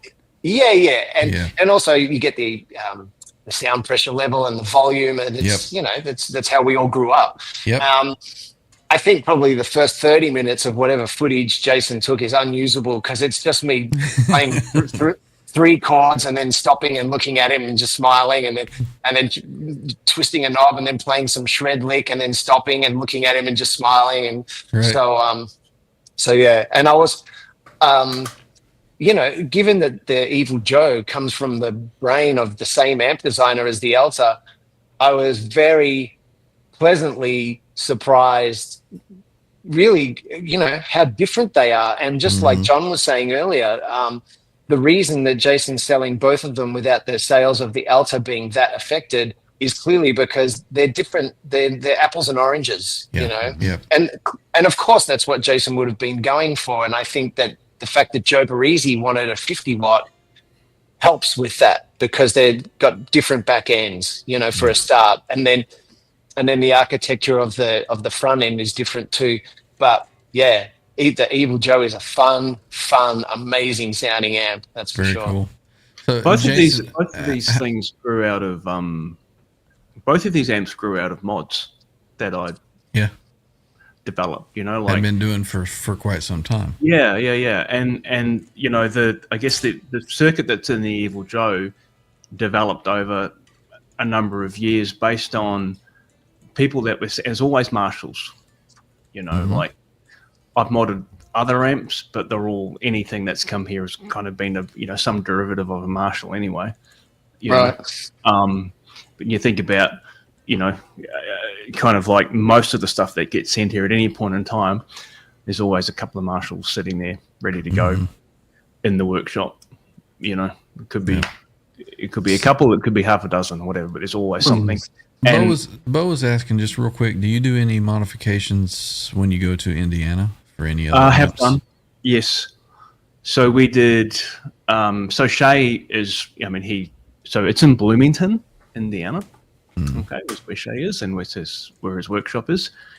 It's about an hour drive south of Indianapolis. The birthplace of David Lee Roth. There you go. Right. Yeah. I'm surprised Randy didn't hit a sound effect. Clip, buddy? I don't have a David Lee Roth sound effects. That's R2. Thank you very is it much. R2 that has those? Yeah. So Jason, when Simon was finished up with that amp, how difficult was it to yank it out of his hands when you were leaving? It was difficult, if I recall. I'm sure I must have said to Jason, so you don't need this right away. You just leave it here for a year or two. Yeah, I'm just not quite sure Right. about some of the sounds. I might need to re-record them. Yeah. So, real quick, you talked about it the first show that you were here because I was watching. Jim Root, he specifically wanted one of the Altas. Is there any modifications you did for his, or is his 100% just like anyone else's? His is 100%, 100% the same. The same. So, absolutely the same. He actually has your amp, is that right? Yes, he's got three now, and then he's got the preamp, which we can talk about real quick as well. But he ended up with so that all happened really quickly, kind of unplanned, like his connection with the amp when the band came to Australia for Knotfest in March of 23. It was. They're back here in end of February, actually. So it'd be, basically 2 years since their last show here. And I know this guy Mike Smith, who's the founder behind Omega amplifiers. So Mike's based in Michigan. They have the Granifier and the Obsidian, and Mike is the guitar tech for Mick Thompson. Okay, and I've known Mike for a number of years because we just connected. It's one of those great things that happen in this community where like-minded people with common interests have just connected. So like how I met Dave. It's kind of the same. Right. Same happened with Mike, and we keep in contact and chat quite regularly. And I wasn't aware the band was coming down because I wasn't really paying attention. And he's like emailed me, and he's like, "Man, we're coming down to Melbourne actually next week. We should catch up." And I'm like, "That'd be awesome." So I just thinking we're just gonna have a few beers or whatever, which did actually happen. But on the day that I was going to head into the city and catch up with Mike. And their front of house engineer, actually, a guy called Bob Strakel. And if you look up Bob on YouTube, you'll see he's got a bunch of videos where he goes through the whole Slipknot front of house setup. Fascinating if you like live sound and audio stuff. You listen to Bob, it's amazing. Bob's actually an amp builder as well. Trainwrecks. He builds Trainwrecks amps. Yeah. So he's a real enthusiast as well, right? So. Well, here I am thinking I'm going to go and have, pizza and a few beers with these two amp guys. And on that very morning, Mike messaged me literally an hour or something before I was about to head into the city. And he's like, "Have you got one of your amps there?" And I'm like, "Yeah, got my one." You got yours, yeah. And he goes, would you be happy to bring it in because Jim wants to try it? Right. Yeah, that's how that happened. I'd be happy, but it's coming. Did your stomach just drop when he says that? I was like, "What, Jim?" Literally, I nearly said Jim who.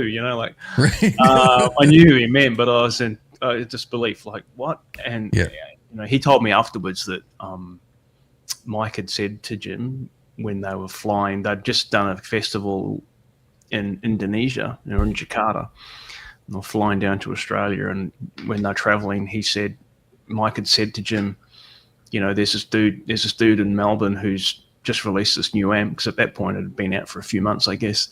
He's like, you should try it out. And apparently Jim said, "Well, what is it? Who is it?" And he said, "Don't worry, you never heard of him. You've never heard of it." He said, "But are you interested in checking it out?" And Jim's like, "Of course." He wants to play it, right? So anyway, played it, and he kept it. So he has my amp. It's revision 1, right? Dead stock. And then he got a second one because they have an A rig and a B rig. And that's also a revision 1 bone stock. No mods at all. And then he got a third one for his home studio, which he has, at home, which is again, I did feature that amp on my channel. The one he's got in his home studio is a 50-watt version and a slightly smaller head shell. Right. It was kind of done by request. He wanted, he said, can you just do like a small, like the size, basically the head shell's the same size as a Marshall Studio Series amp. Right. SC20, or SH20 or whatever. Right.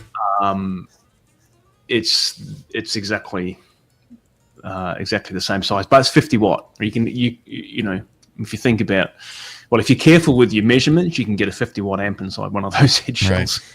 Right. And then the preamp happened, and that came as a result of them building fly rigs, right, and rack-based rigs where they can go in and out and do kind of like, shorter runs outside the US mainly.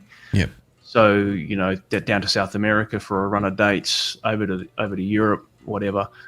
Obviously coming down to Australia, they'll be using their lightweight or lighter weight stuff. Mm-hmm. So this is them going down from 12 trucks to 7. Right. Yeah. It's still a big production, just not as big. Yeah. It was actually Bob, and I mentioned Bob Strakel before, who's he's their long-term front of house sound engineer. Ultimately Bob's responsible for how things sound out front.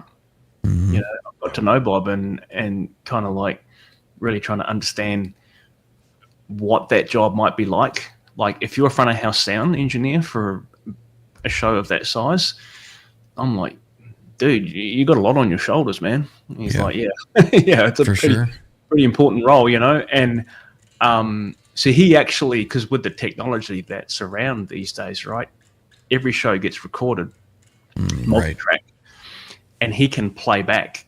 He plays back all the mixes, and he can work because he's using a digital SSL console. SSL, I've got this technology where you can basically take all of that, the big hardware console, right? But you can take all of that and run it on your laptop separately, right? All completely virtualized. And so he's constantly working on the mix of the tones and how he's setting up, and as I see, you watch a few of his videos and you get a glimpse into that world. So when it comes to the front of house tone, he's kind of the arbiter of all of that, obviously Jim and Mick, it has to feel right for them as players. Right. But Bob has a huge influence on, obviously, what things, how it's going to sound out front. So it was Bob that actually called me, I don't know, maybe 6 or 9 months ago, somewhere around that time frame, and described to me what was happening in terms of they were building these lighter weight fly rigs for the guys.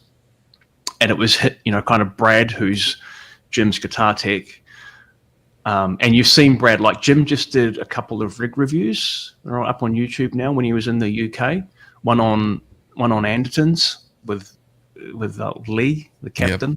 Yep. I saw. And another one, I'm not sure who the host was, but another Europe-based one, where they briefly talk about the preamp and so on. And Jim actually shows his rig, which is a quad Cortex-based rig. Now, Bob called me, as I said, 9 months ago and said this was happening. And he said, man, the digital thing's okay. It's kind of fine, but yeah. But, there's always a but. And the but is, they still didn't think it was necessarily as, the full experience that they were getting with the heads and the cab and all the rest of it. Right. So he put it to me, he said, could you do an Alpha preamp? And I was like, oh, man. Maybe, yeah. Yeah. Maybe, yeah. Okay. Yeah. Obviously started thinking about it. Yeah. And it's not just as simple as, well, I'll just take the power amp section out and there you go. Right? I mean, there's got to be some additional tweaking that you got to do to it. Yeah. This is so Ryan, we mentioned, I think you mentioned this very early in this discussion actually about the importance of the power amp. And like we all probably know this, but man, was I ever reminded about that when I did this? Because I built that, I got the prototype up I've only actually built one, which is Jim. Jim's got it right, and hopefully by if I get some time by the end of January, I'm gonna build a couple more, because I've kind of. If you need somebody to test one, yeah, certainly would do that for you. Yeah, awesome. That's good to know. That's good to know. I do. I mean, get in line. I absolutely want to bring that out as a product, right? Yes. Make no mistake, but I've got to kind of go through a couple more iterations of kind of like the custom build thing. This is kind of part of the product development cycle. You kind of put together, the prototypes really. They're handmade, like that preamp. I mean, I tried to make it kind of look finished and relatively professional. Right. The media stuff looks really good, Jason. It's all hand drilled, man. Yeah, it looks like beautiful. On a drill press. Are you myself, hand folding the aluminum and all that?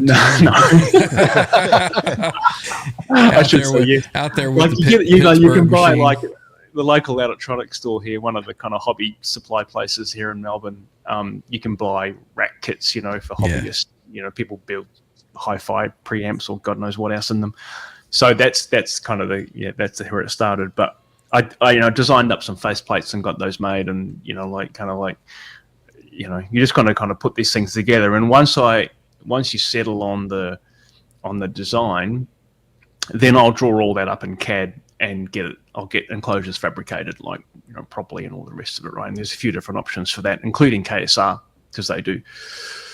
Kyle's already got a bunch of rack mount products that he has in the KSR brand, so he's already got the tooling and everything there to be able to do all that stuff. But yeah, so I got the preamp up and running, Ryan, and the first iteration of that was just literally a replica of it's the preamp out of the SAM. Yeah, like the same. So it's got MIDI in it. It's got everything. It's exactly the same, pretty much, right?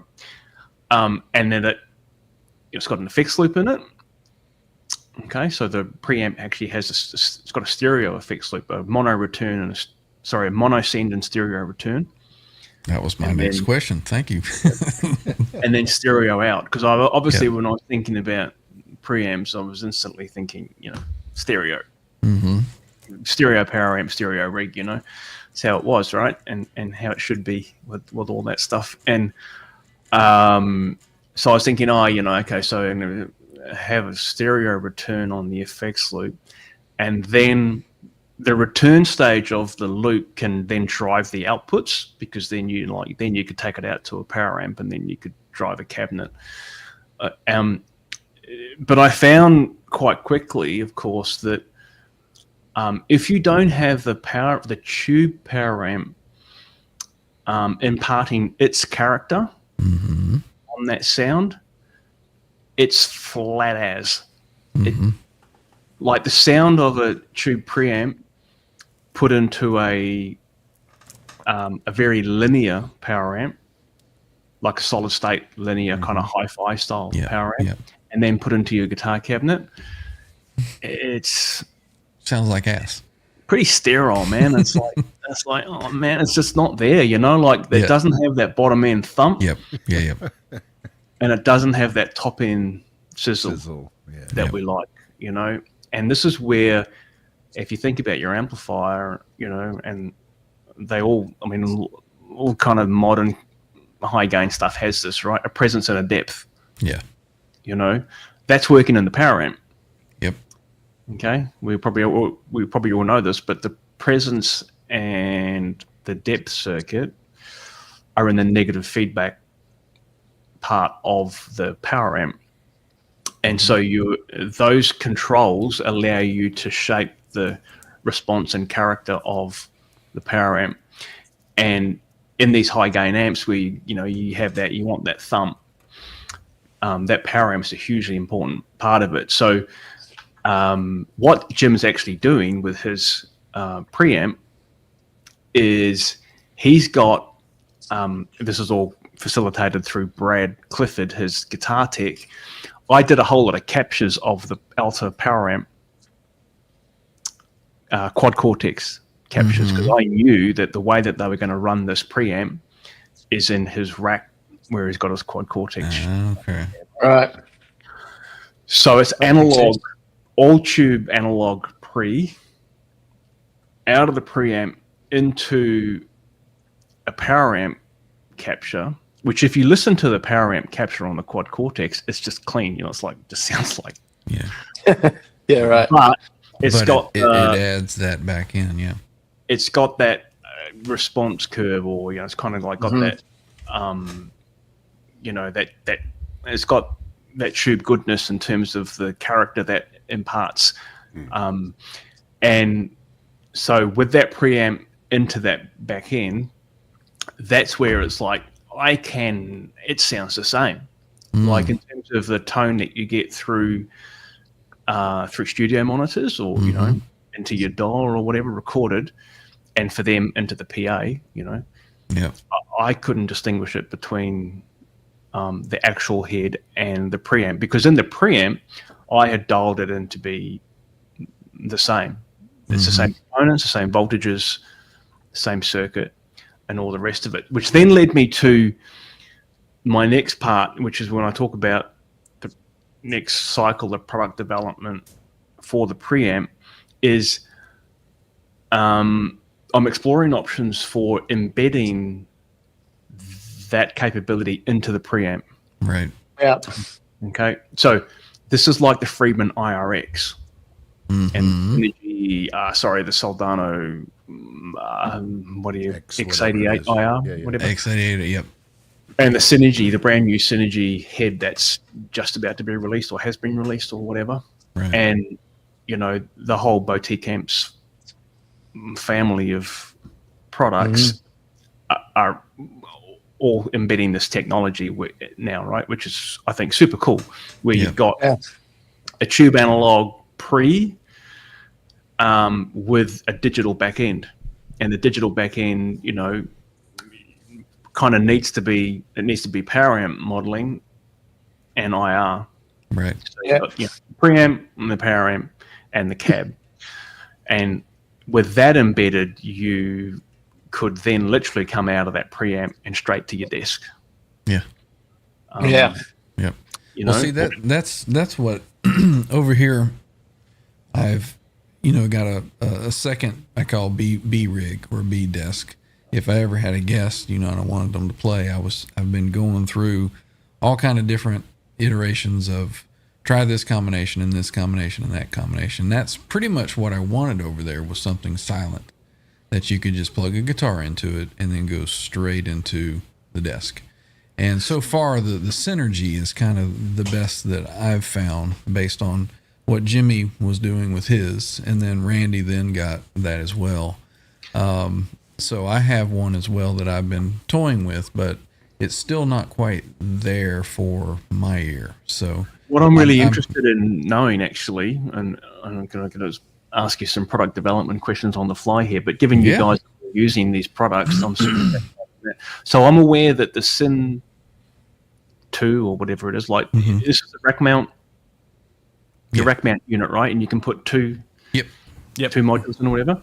So before the Boutique Amps, before they had this kind of IR loading stuff like that, that has a cab sim or a power amp kind of sim capability built into the rack. That's correct, yeah. But it's also got a direct output, which doesn't have that in it. Is that correct? Like it has a direct and it also a sim? Yes, I think you can turn it on or off. Oh, okay, turn it off and on. So same output. So do you guys use it with that sim stuff on or off? Like how do you set it up? Yes, you have to have it on. For it to. Interesting. Let Jimmy speak to it. He's pretty much the master, isn't he? Yeah. I'm actually totally happy with the cab sim and the Syn 2. You want to load it up, Jimmy, real quick, and let him hear how that thing sounds? Yeah. So Jimmy, are you coming straight out of that, straight into the stream, straight out of the back of that? Yep. Just pretty simple setup. It's just the Syn 2, and then I got a couple pedals in the front of it. Yep. And then I have my effects loop with your standard sounds, chorus, delay, reverb, And I have some added EQ on the end of the stereo effects loop as after the delays. I have two graphic EQs, one on each channel. And I think that's a big, big, big part of his sound.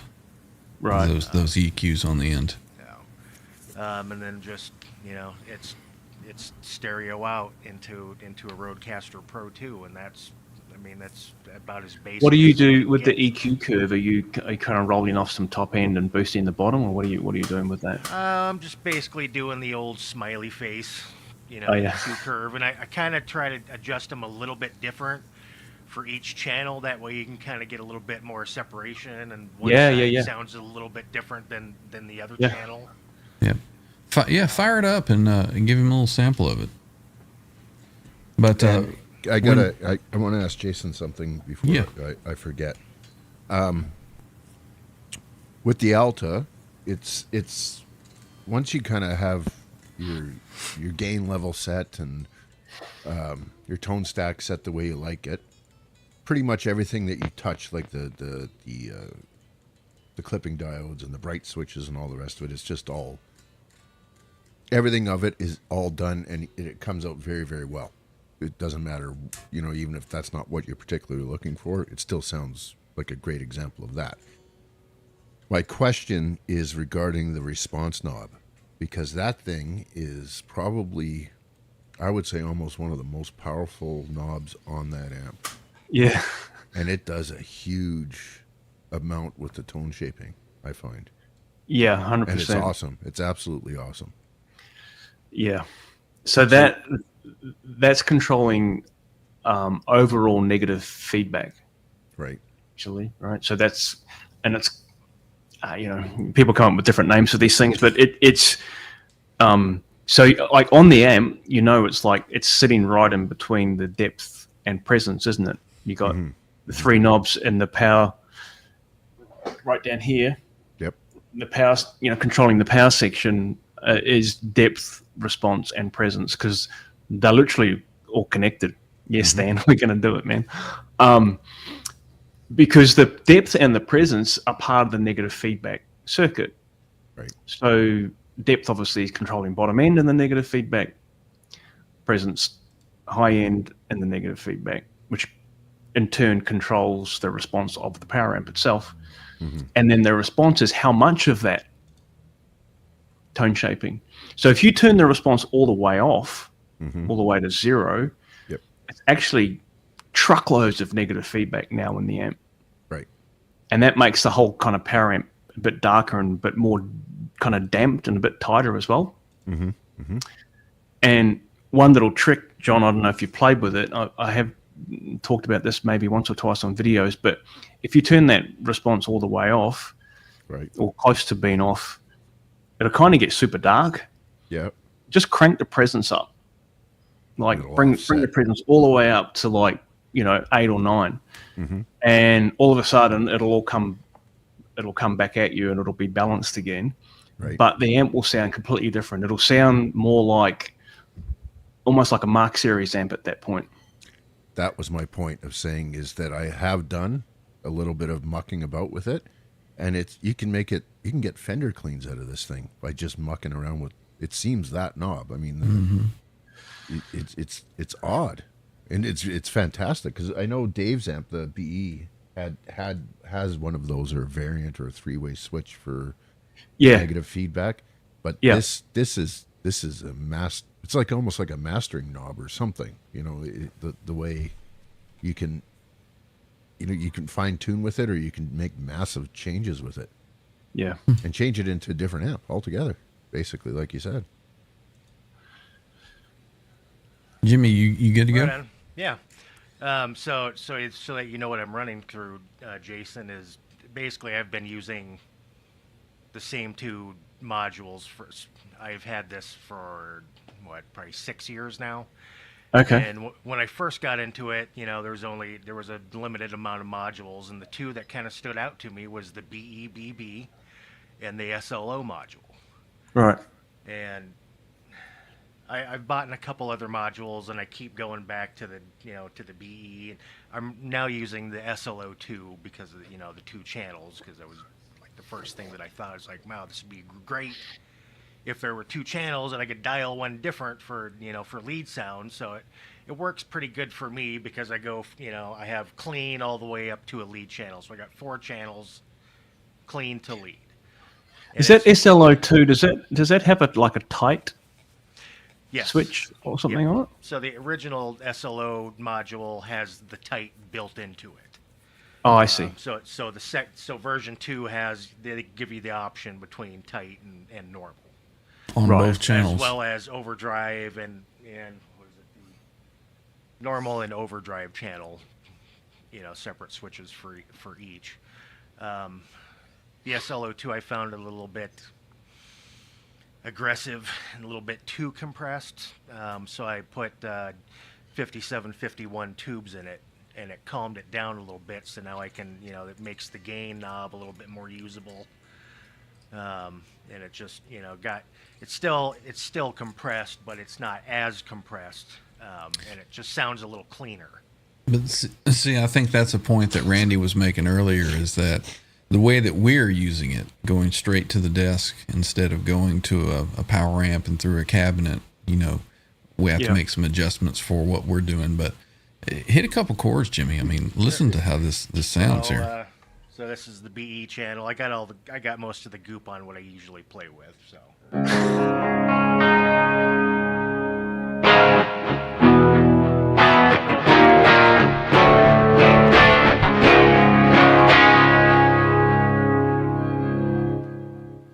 I mean, that's not bad for that's the Buxom Betty channel on that. Okay, right. It's super wide in my monitors here. That's wide as. Yeah, that's thanks to the the stereo effects loop. So I'm running 2 choruses and a TC Electronics Mimic because I'm going cool. for the Mimic, cool. The super wide sound. So this is the BE channel, and I have a Buxom Boost that's on all the time, and it's just basically with the EQ on, and the EQ is just set like at 666, and then with the number gain of knob, rock. Of course, it's 666. Yeah. The gain knob set to right to the point where you can hear the gain like start to bloom, and then I just kind of just back it off just a little bit, because I like nice tight sounds.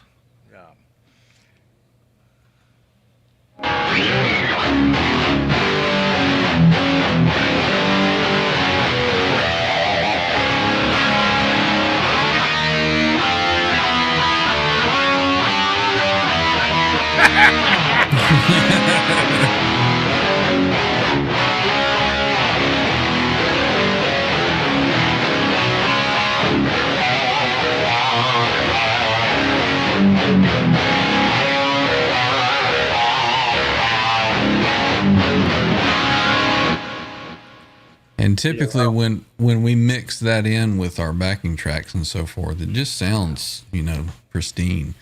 So, oh man, I've heard it. If there's something that, things are progressing, things are getting better. And if there's something that we can plug in and just put in some stereo effects, and then it comes through, sounding.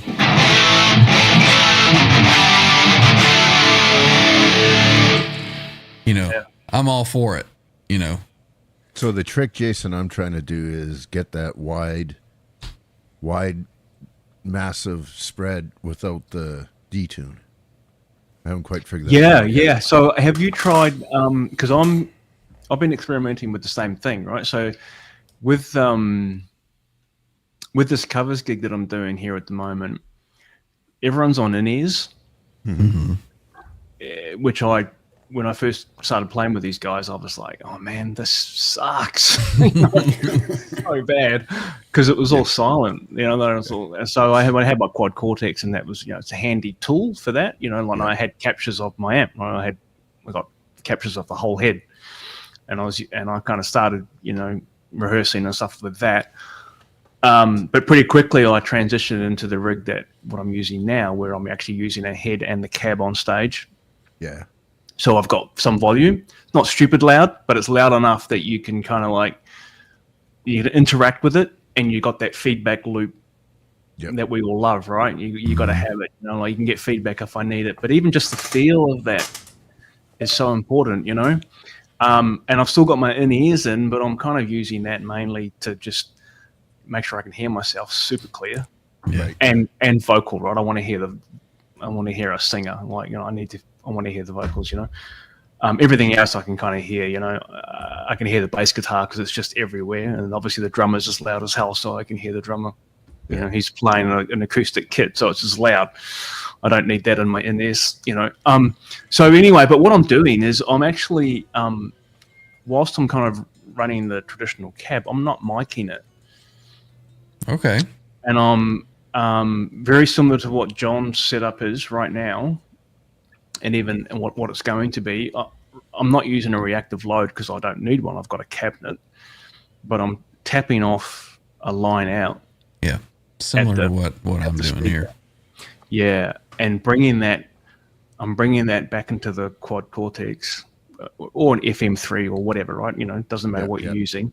Yeah. Where I've got a cab block, an IR. Yeah. Loaded. That's feeding front of house.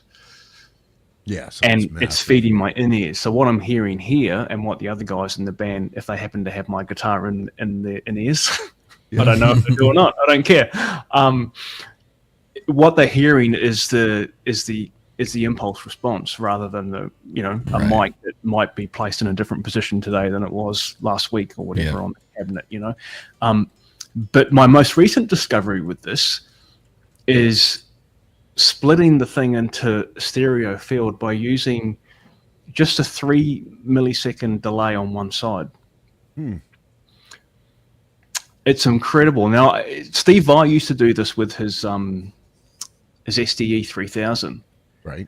So it's on like the old guitar player magazines or whatever, right? He talked about his rig that he used, right? This was back in the day when Ed obviously had, the 2 units and was starting to do the stereo setup. Mm-hmm. Well, I had one of those in his. Yeah, I got a couple too, man. Just out of shot. Nothing like Vi was using a couple of them, but he used one just to take a mono signal and split it. So on the left hand side, it's straight up, dry pass through.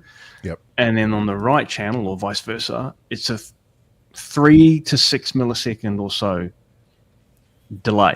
Right. And you can do that with an FM3, like with a delay block. You can set that up. And man, it just goes boom. Yep. It's like these tones that, Ryan and Jimmy were just playing through. But doesn't modulate. Yep. Yep. And it's not a pitch thing, it's just a timing. And so I've been doing that.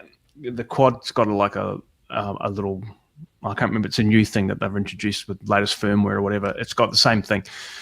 It's meant to be like a mimic pedal, I believe. Mm-hmm. And I got it set super low because if it gets I got it 3 milliseconds. If you get it too high, I find that it gets a bit like, man, it's so wide you get lost. Yeah. You're like, bring that back in a little bit. Yeah, bring it back a bit, Yeah. But man, the separation for me, playing through the back, because like you can imagine with that band setup, it's like you're playing to a backing track. Yeah. Because I've got it in the ears, it's right in my bloody skull, That's tough. So moving the guitar out a bit and then having room for the band in the middle, just awesome. It does seem to help mix, instead of being like straightforward, it's like it more envelops, what you're playing to for sure. Yep. So there was a question in the chat earlier about, do your amps have speakers in them? And obviously, a head is just a head. You need an external speaker. But it brings the question, and the question is, are there any plans for combo versions? There's not. Fuck that shit. Did I say that? We only Headfirst only does heads. That's right. No, look, look, you know, combo. It's not flawed my design. thing. It's not your thing. Yeah. I don't know. I mean, I have owned a combo. I had a PV Classic 30 once. Yeah. You know, grab and go, cool little amp. You know, for a clean platform or whatever. But you know, I've always been a head and quad guy. Yep. You know, right from the big, you know, as early as I possibly could get one. Yep. You know? Any time that I've had a combo in the past, I've been like, you know, Exactly. Okay, I want to hear it with this speaker, you know, so put it over on this 412, or Yeah. I want to do it with this speaker over here. You can do that with a combo, but it's just like, well, why? Look, I know people love them and use them and stuff like that. I think it's a slightly different market, and you know, and like I mean, Dave's, you know, again, I always look at what Dave's doing for inspiration, you know, and obviously in the Friedman lineup, that he's done it successfully. It's got combos, and people buy them. I mean, I worked on one. A Runt 50 combo was in here in my workshop 2 days ago.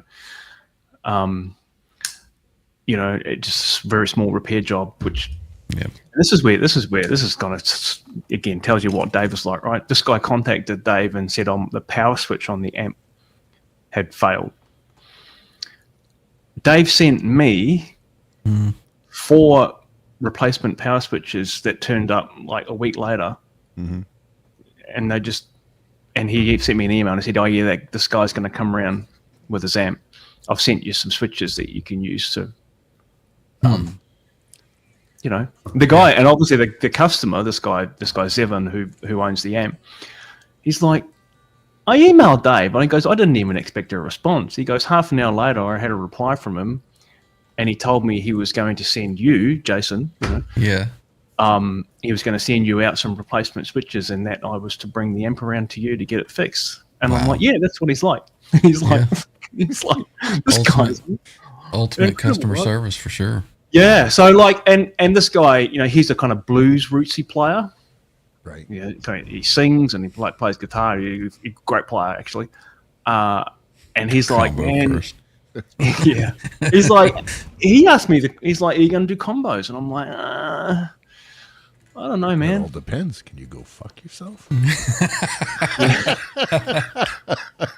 Well, I would never have one. I mean, I actually personally find a head and a cabinet way more convenient to carry around than a big freaking heavy combo. Yeah. I guess it really wouldn't matter logistically, since you're going to be doing cabinets and so forth over here, that you could do a combo, but there's something to having those tubes hanging in a enclosure and all that stuff that's not all that I don't necessarily think is the best thing. Plus, usually, you know, it's easier on your back just to move one piece at a time, right? I think so. Big, huge combo, awkward to carry. I mean, there was a younger guy here yesterday, and this gives me some hope for the younger generation of guitar players. But yesterday, I had 2 customers in the workshop. Again, this is kind of like mod, and you know, I always take an old Marshalls. You know, people contact me and say, you know, I've got a Fender Blues Junior that is not working, and I'm like, I'm not your guy, right? I don't do that. There's right. Plenty of other guys around that'll do repair work like that. Not interested. But if someone contacts me, you know, they've got like, you know, I've got a 1978 JMP. Yes, I'll look at it. I always take that shit in, you know, because it's like, I just love those old amps, man, you know, and like, and I know them backwards, right? So I was like happy to take that stuff in. So there was a guy who dropped off a mid 80s 800. And I could tell by when he spoke to me on the phone, I thought, no, he's not 50. Like he's a younger guy, right? Guy rocks up, early 20s maybe, like early 20s, rocker, long hair. Yeah. And I'm like, dude, you fucking got JCM 800, man. This is amazing. I said, what made you? He said, everyone else your age is buying bloody modelers and crap like that. And I'm like, and he's like, man, this is the real stuff. I'm like, Yes. Thank you. There's hope. There is hope. Yep. Well, And then this other guy came around in the afternoon, and he was the same age, and he was complaining about carting around his AC30 2x12 combo. Mm-hmm. I'm like, wow. And he's like, yeah, I've got one, early 70s, blah, blah, blah. And I'm like, man, that's incredible. Again, I'm used to speaking to people your generation and using a digital modeler. And he's like, nah, no way. So there's a younger kid that I've met around here, and great player. I think he teaches ukulele or does ukulele lessons now. But anyway, that's what he was using. He was using the modeler stuff and this and that. And he said, no, this is good. This is the future. This is what's going on. I said, have you ever really played a real tube amp rig? Well, not really. I brought him over here. Come here, son. and let him play through this rig. He was like, oh my God, I got to get a tube amp. A lot of them haven't even tried it yet, so they don't know. So it's just a whole different experience, isn't it? Yeah, for sure. There's, like you said, I think it's for people like, and you made me think about how would you describe it to people that don't play guitar, and and there's probably people listening on the channel, right, who don't necessarily play guitar, but they just love music and they love Van Halen and all that good shit. Well, it's like the difference between, I don't know, listening to music on headphones and then going to a live gig. Mm-hmm. Yep. Mm-hmm. The power and that kind of like, everyone knows what, and you can remember maybe going to some of your early concerts when you're a teenager or whatever, and just like the experience of feeling the sound as well as hearing it. Yep. It's like nothing else, David Gilmour described it as why he has the stage volume so loud. He says, well, it's just because of the feeling that you get, and it's just this wall of sound behind you that you feel like you could lean against, and it would hold you up. And it's that's the same feeling that I get, when you crank that stuff up and it's moving the hair on your arms, and you can feel that, and it's thumping your chest. Yeah, you can't get that from a modeler. No, that's directly connected to your cock, basically, right? Well, it is, right? It's a total power thing, and you get into that. Well, never mind that, but you get into the rhythm of it, and you get lost in it. You become much more than the guy playing the guitar. It's a whole ecosystem. Yeah. I mean, why do you think I've gone through all this getting, a direct box to come into this thing? That you just can't beat it. Mm-hmm. And maybe it's just age or whatever it is, but there's no way you're going to get it out of zeros. And well, John, here's a question for you. Did you try the amp at like just barely cracked on the volume to see and how does it sound at fantastic. That? Yeah. Mm-hmm. So it's not one that you've got to really crank. You've got master volumes on this one as well, Jason. Yeah, oh yeah, 2 of them. Yeah, there's there's individual channel volumes, so you can balance channel 1, 2, and 3. Like for example, when I'm using this in that covers band, I'm using channel 3 just for leads. Mm-hmm. Actually, I don't play any rhythm guitar on channel 3, even though for heavier stuff you could. So I'm using the channel volume for channel 3 set louder. That's how I'm getting my kind of lead tone with a volume boost. Right. But on the rear of the amp are 2 global master volumes. So on that, one of the options on that panel here at the front is to activate the second master. And the reason that I put that on there, again, I was thinking about using this amp live. What do I need if I'm using the amp live? Well, I want to have 2 volume levels, because maybe I want a volume boost on a clean tone. Right. And again, it's that versatility of like all of a sudden you're covering a tune that has a lead break in it, but it's a clean tone. Mm-hmm. Oh, I need a volume boost, right? So how do I get that? Well, I activate that second master volume. So I'll have like volume 1 set maybe midday or whatever, and then volume 2 set at 2 p.m. And that's a decent volume jump. Yeah. The other reason that I put it in there is that if you want to, again, using the amp live and you want to bring the the clipping diode function in and out. When you put the clipping diodes on, it compresses. Yep. And you get a volume drop. Anyone who's played with a sat switch on a Friedman knows this, right? Because it's the same concept. Yep. Yep. You put it on, and you get more gain. It kind of feels more compressed, but you get a volume drop. So with the MIDI system, you can you could be blasting away on channel 2 with the clipping off. You could put the clipping on and activate the second master volume at the same time, and have the volumes equal. It's probably what you have got yours set up, John. Maybe This is, and then with the clipping in. Of course, I've got the big, the detune bullshit going on as well. But that's the two master volumes working.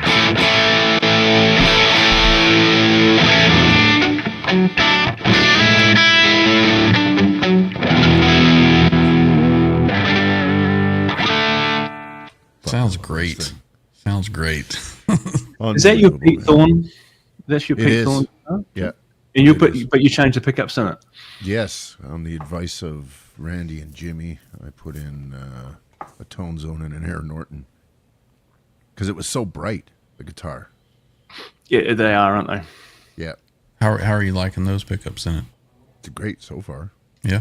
Yeah. The big piece I'm waiting for is the load box. The sewer. Because it'll get a little closer to what and it sounds great. It sounds the way it is right now. It sounds fantastic, but to get it close to what it, with a little bit of the thing that Jason's amp has is bottom end and girth, while being tight and all of that stuff. And this thing knackers that a bit, and it'll be nice to have that represented. Get that back in there. Yeah. In here. Yep. I guess we lost Simon earlier. Yeah, he had to duck out. He said he had. And he said his laptop ran out of juice. So. Oh, okay. All right. Well, I didn't quite see him leave. So appreciate Simon joining us. We are 2 hours and 20 minutes in. We can go all night if you want, but I think we're gonna probably start wrapping things up. Yeah. So, Jason, appreciate it greatly that you came back and talked to us again. I'd like to get you guys to come and jam with us. Yeah, man. I'm happy to jump in and have a play one day. That'll be fun. Yeah, and Simon, keep us we should definitely get Simon doing it. Yeah, for sure. He's already committed to me, so he's. We'll all just take the day off and just watch him jam. We'll hit the backing tracks and watch YouTube. Yeah, we'll just back off and let him go. Well, what would be what would be super interesting, actually, and I'm sure he'd be up for it, is don't just play the track and see what happens. Mm-hmm. Like he'll figure it out. Oh yeah, I'm sure. And I watched him when in that 12 tones video. Just one final story. The Dokken. I think there's a Dokken track in there, right? Just before the Landau track. Yeah. And he kind of that happened because he kind of chanced upon that Landau tone. Like he was playing with the volume knob on the guitar. Mm-hmm. I think he had his 5150 guitar. And he rolled the volume back and he was like, this is channel 2 with the clipping on, I'm pretty sure, because we were pissing around when he was doing some Main Street stuff and all that. And he rolled the volume down and he went, that's the tone. And he started playing the Landau thing. And then he went, what I want is something with a lot of gain before it. And then I can just roll back and we roll into the Landau thing. And I'm like, yeah, sounds fine, man, whatever. And he's like, and he played a bit and he went, it's like a Dokken thing. And he goes, I don't know any Dokken. And I said, well, I don't. So he just queued up that song and he learnt it. Just right there. Just like that. Yeah. It took him 30 seconds. So I was like, okay. I know it's not the most complex thing, but he just he's forensic on these things, man. I've watched him learn a few things now in real time. And he gets right into the minutiae of the playing. It's quite amazing to watch. I'm close enough is good enough. Right. Yeah, he's Well, I think the funny thing is when he hangs out with us mere mortals, he just kind of dumbs everything down, you know? I He think is so. so good, you know. What Such a great guy. What fascinates me about him is his commitment to the craft. Yeah. His live without a net replication. Yeah. The time and effort that must have taken to learn that as closely as he did. Right. It's insanity. Just shows the absolute sheer dedication and the commitment that he had to learn that for, the tribute that he did for Edward to play that. Isn't it just insane? Because it's like phenomenal. He's laying on the beach right now going, you dumb fuckers, it only took me about 45 minutes. Right. That shit's easy, man. Come on. It's one thing to play the licks, right? I mean, To feel. and he can play all that stuff. But to actually play that with the timing of the original video, the original audio, because it's synced up. It's like it matches right up. Yeah. Yep.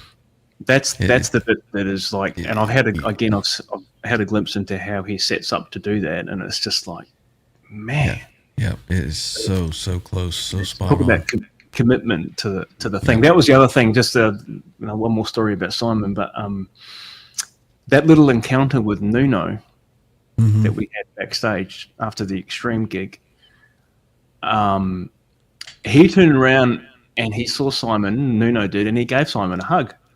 Like the best I got was a handshake, Right. Like introduced him, I said, hi, I'm Jason, whatever. And he's like, g'day, hi, or whatever. He saw Simon and he gave him a hug and, he's chatty. Afterwards, Pat Badger came around and said hi because remember, we got backstage passes through this connection who's friends with Pat. And Pat came up and he said, oh, you're Jason. He said, you're Mark's friend. And I said, well, I've spoken to Mark a bunch. This is the guy from Shure Microphones, right? Because I worked on an old JMP for Mark and kind of resurrected this thing that was, that wasn't working. And anyway, Pat turns around and he says to Simon, he said, Nuno was talking about you.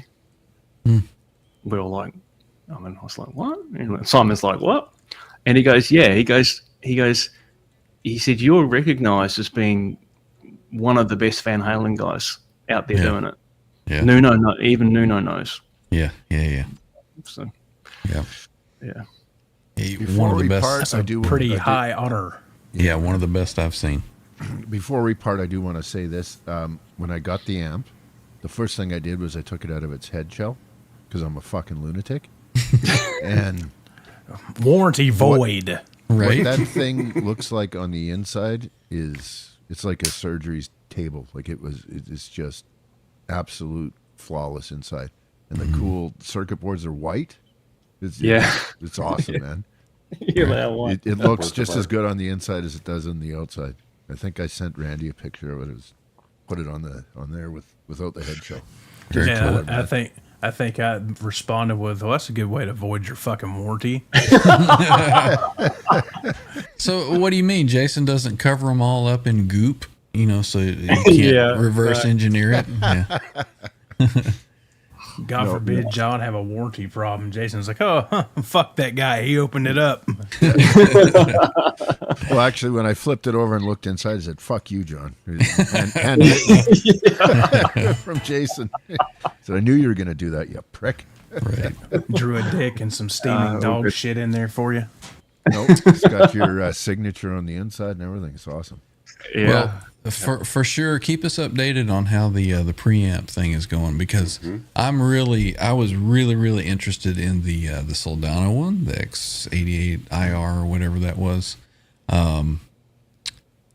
Is that something that you consider for yours? Would also be to load in the IRs and that type of thing as well? Yeah. So I'm actually in direct contact with Two Notes, and they have.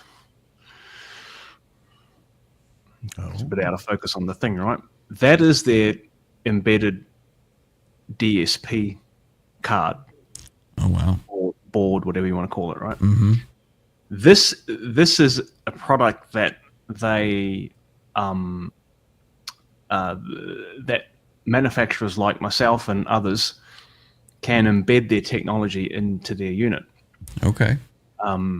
So the reason that you'd want to do that, of course, is basically speed to market, and like you don't have to reinvent the wheel. They've already done it. So that they have power amp modeling, everything that's in the Captor X and more actually is in this board. So the next iteration of that preamp in terms of product development is integrating this in the unit, so that you will have the option of a direct out or a simulated, power amp and cab sim. And this basically connects in, so you put a USB port on the back of the unit, and the 2 Notes software just plug straight in, so you can use all the Dyne IR cabs that they have, which is where you move the mics around and all that shit. That's pretty slick, man. Or you can just load up your own IRs if you got your favorite, Yeah. favorite whatever that you can load up. It'll support standard IRs as well as their own tech. So that's kind of like that's the goal, right? Is to have, by the time that product comes to market, if I can make all this kind of work, both in terms of work electronically and work economically as well. It'll come to market with that, because that's what I want. I want it to have the ability to go direct, because that's, like I said, beta tester. Yeah, awesome. A lot easier to ship these things around too than 100 watt heads. Yeah, for sure. Yeah. Well, Jason, thanks for joining us again. We got to get on out of here. I got to work tomorrow. And it's still probably late afternoon for you there. It's 20 to 4. Okay, so coming up early evening. It's nearly midnight here for me. So. Oh well, it's late. Yeah. Yeah. So I'm gonna get going. Again, thank you to Simon for jumping in. Simon, sorry you had to split on out of here, but thanks for joining in. Everybody in the chat, thanks for joining us and chatting it up. Sorry we didn't get to too much of the comments tonight. We're kind of geeking out over here with all this cool stuff, and would certainly like to have you back again, Jason, for sure. So yeah, no, anytime. Get you back jamming and maybe get Simon on here like we mentioned. But so we'll be back here with some more Trans Trim stuff, Trans Trim Thursday coming up. And I think I got an email from Edward Nugent Jr. He's got a guitar that he won off of somewhere called the Fret or something like that. Oh, shit. Oh, look at here. Let me get you soloed out here. Where are we? There we go. I've been wanting to show you this guitar for a while, Ryan, but I keep forgetting about it. I've owned this, I think it was 1990. I got this. I made it through nearly the whole night without my browser crashing. And when he pulls out the Steinberger, I didn't get to look at it. So. Oh, you want to see it again? Yeah, if you could. Yeah, of course. Right on. Now, how long have you had this one? I was 20. Oh, so just a couple years. 34 years. Wow. Yes. I don't play it much these days, but yeah, I love it. Where did you happen to find it? I walked into a guitar store in Wellington, New Zealand, which is where I was born and grew up. Not in Wellington. I was actually born in a place called Hamilton, which is just up, not far from Auckland. And I was looking for. I was actually going to buy a Les Paul. Mm-hmm. Kind of saved up. I had this money. I'm going to find a Les Paul, and they were always just kind of out of my price range, so I still didn't quite have enough money. And I walked into this store in Wellington, and that guitar was just sitting on a guitar stand on the ground, because obviously they couldn't hang it. Yeah. And I knew, and no one knew what those guitars were. Yeah. But I fucking knew. I was like, yep. Did you get a deal or? I'll have that one. I just straight away, I was like, can I try that guitar? And the guy's like, yeah, go for it. It was $1,250. Oh, yeah. New Zealand dollars. Nice. I don't know what the exchange rate is, but I would have bought it right on the spot too. Look, it's Kiwi dollar to the US is I don't know what it was back then, but right now it's probably 1.6 to 1. So Same as that's the Canadian probably dollar, basically. 700 US, maybe 800. I mean, this was 30 years ago. So in current money, 1,200 Kiwi dollars is 675 US Oh dollars. my word! You stole that thing.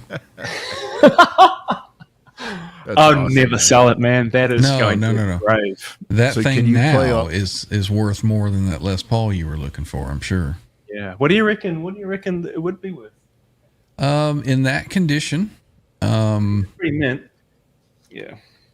pretty. I was a second owner, I think, I believe. Yeah. The neck is in pretty good shape. No scuffs, yeah. dents, dings, and it's got a trans trim on it. Transstream. Yep. That thing would probably in a good market, when things are moving, probably at least 45 to $5,000 US. Cool. Yeah. Yeah. All right. Yep. So do you play Summer Nights, Get Up, Me Wise Magic, and then you put it back down? What else are you going to play on it? I mean, there's nothing else to play. I didn't even know it's in tune. Sorrow. Yeah. Because I haven't played this forever.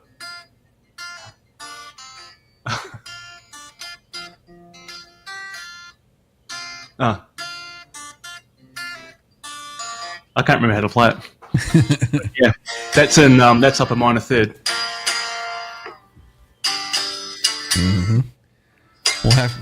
We'll have to have you come on for Transtrim Thursday and take over the reins of playing that stuff. Yeah, yeah, man, it's been a long time since I was playing that shit. But yeah, man, that I can never get the Transtrim perfect all the way. I don't know, Ryan, whether you've had. I success with it. got some tricks and tips for you. Yeah. Okay. So Well, you have to tell me about it one day. yeah, we'll have to There's an actual video, Jason, where he took the whole fucking thing apart and replaced a bunch of spring and a bunch of whole other. I did a pivot plate replacement on this one, which is basically you just explode the thing apart, and the piece that you see. Let's see. Well, you can't really see it there, Oh yeah. but Yeah. down in here you see those two little screws down there on that pivot plate. Yeah. So Okay. that's a replacement plate, and the reason I replaced that when I got this, that little bar that goes down was just tweaked a little bit and had a little crack in it.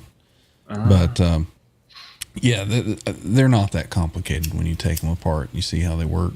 I mean, if you can build an amp, you could certainly rebuild a trans trim.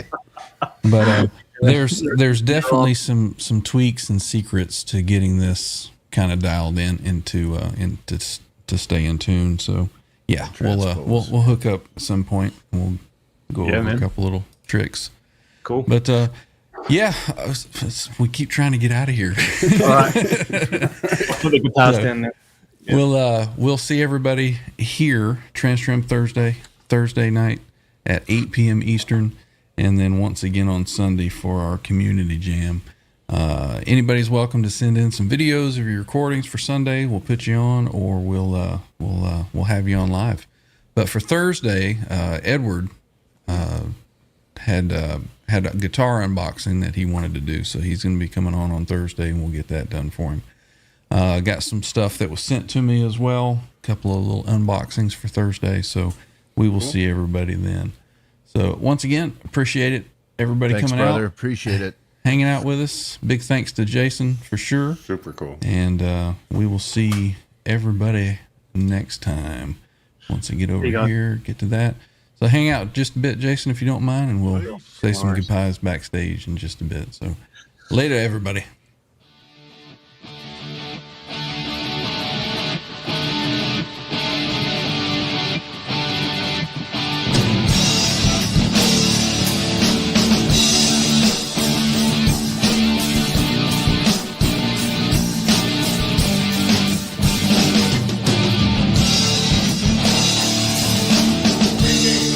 Backwards, building backwards, living backwards.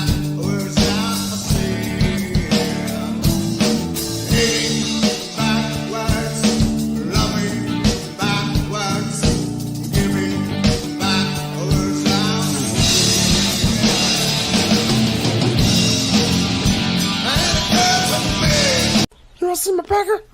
Eddie Van Halen here, telling you, keep playing, man.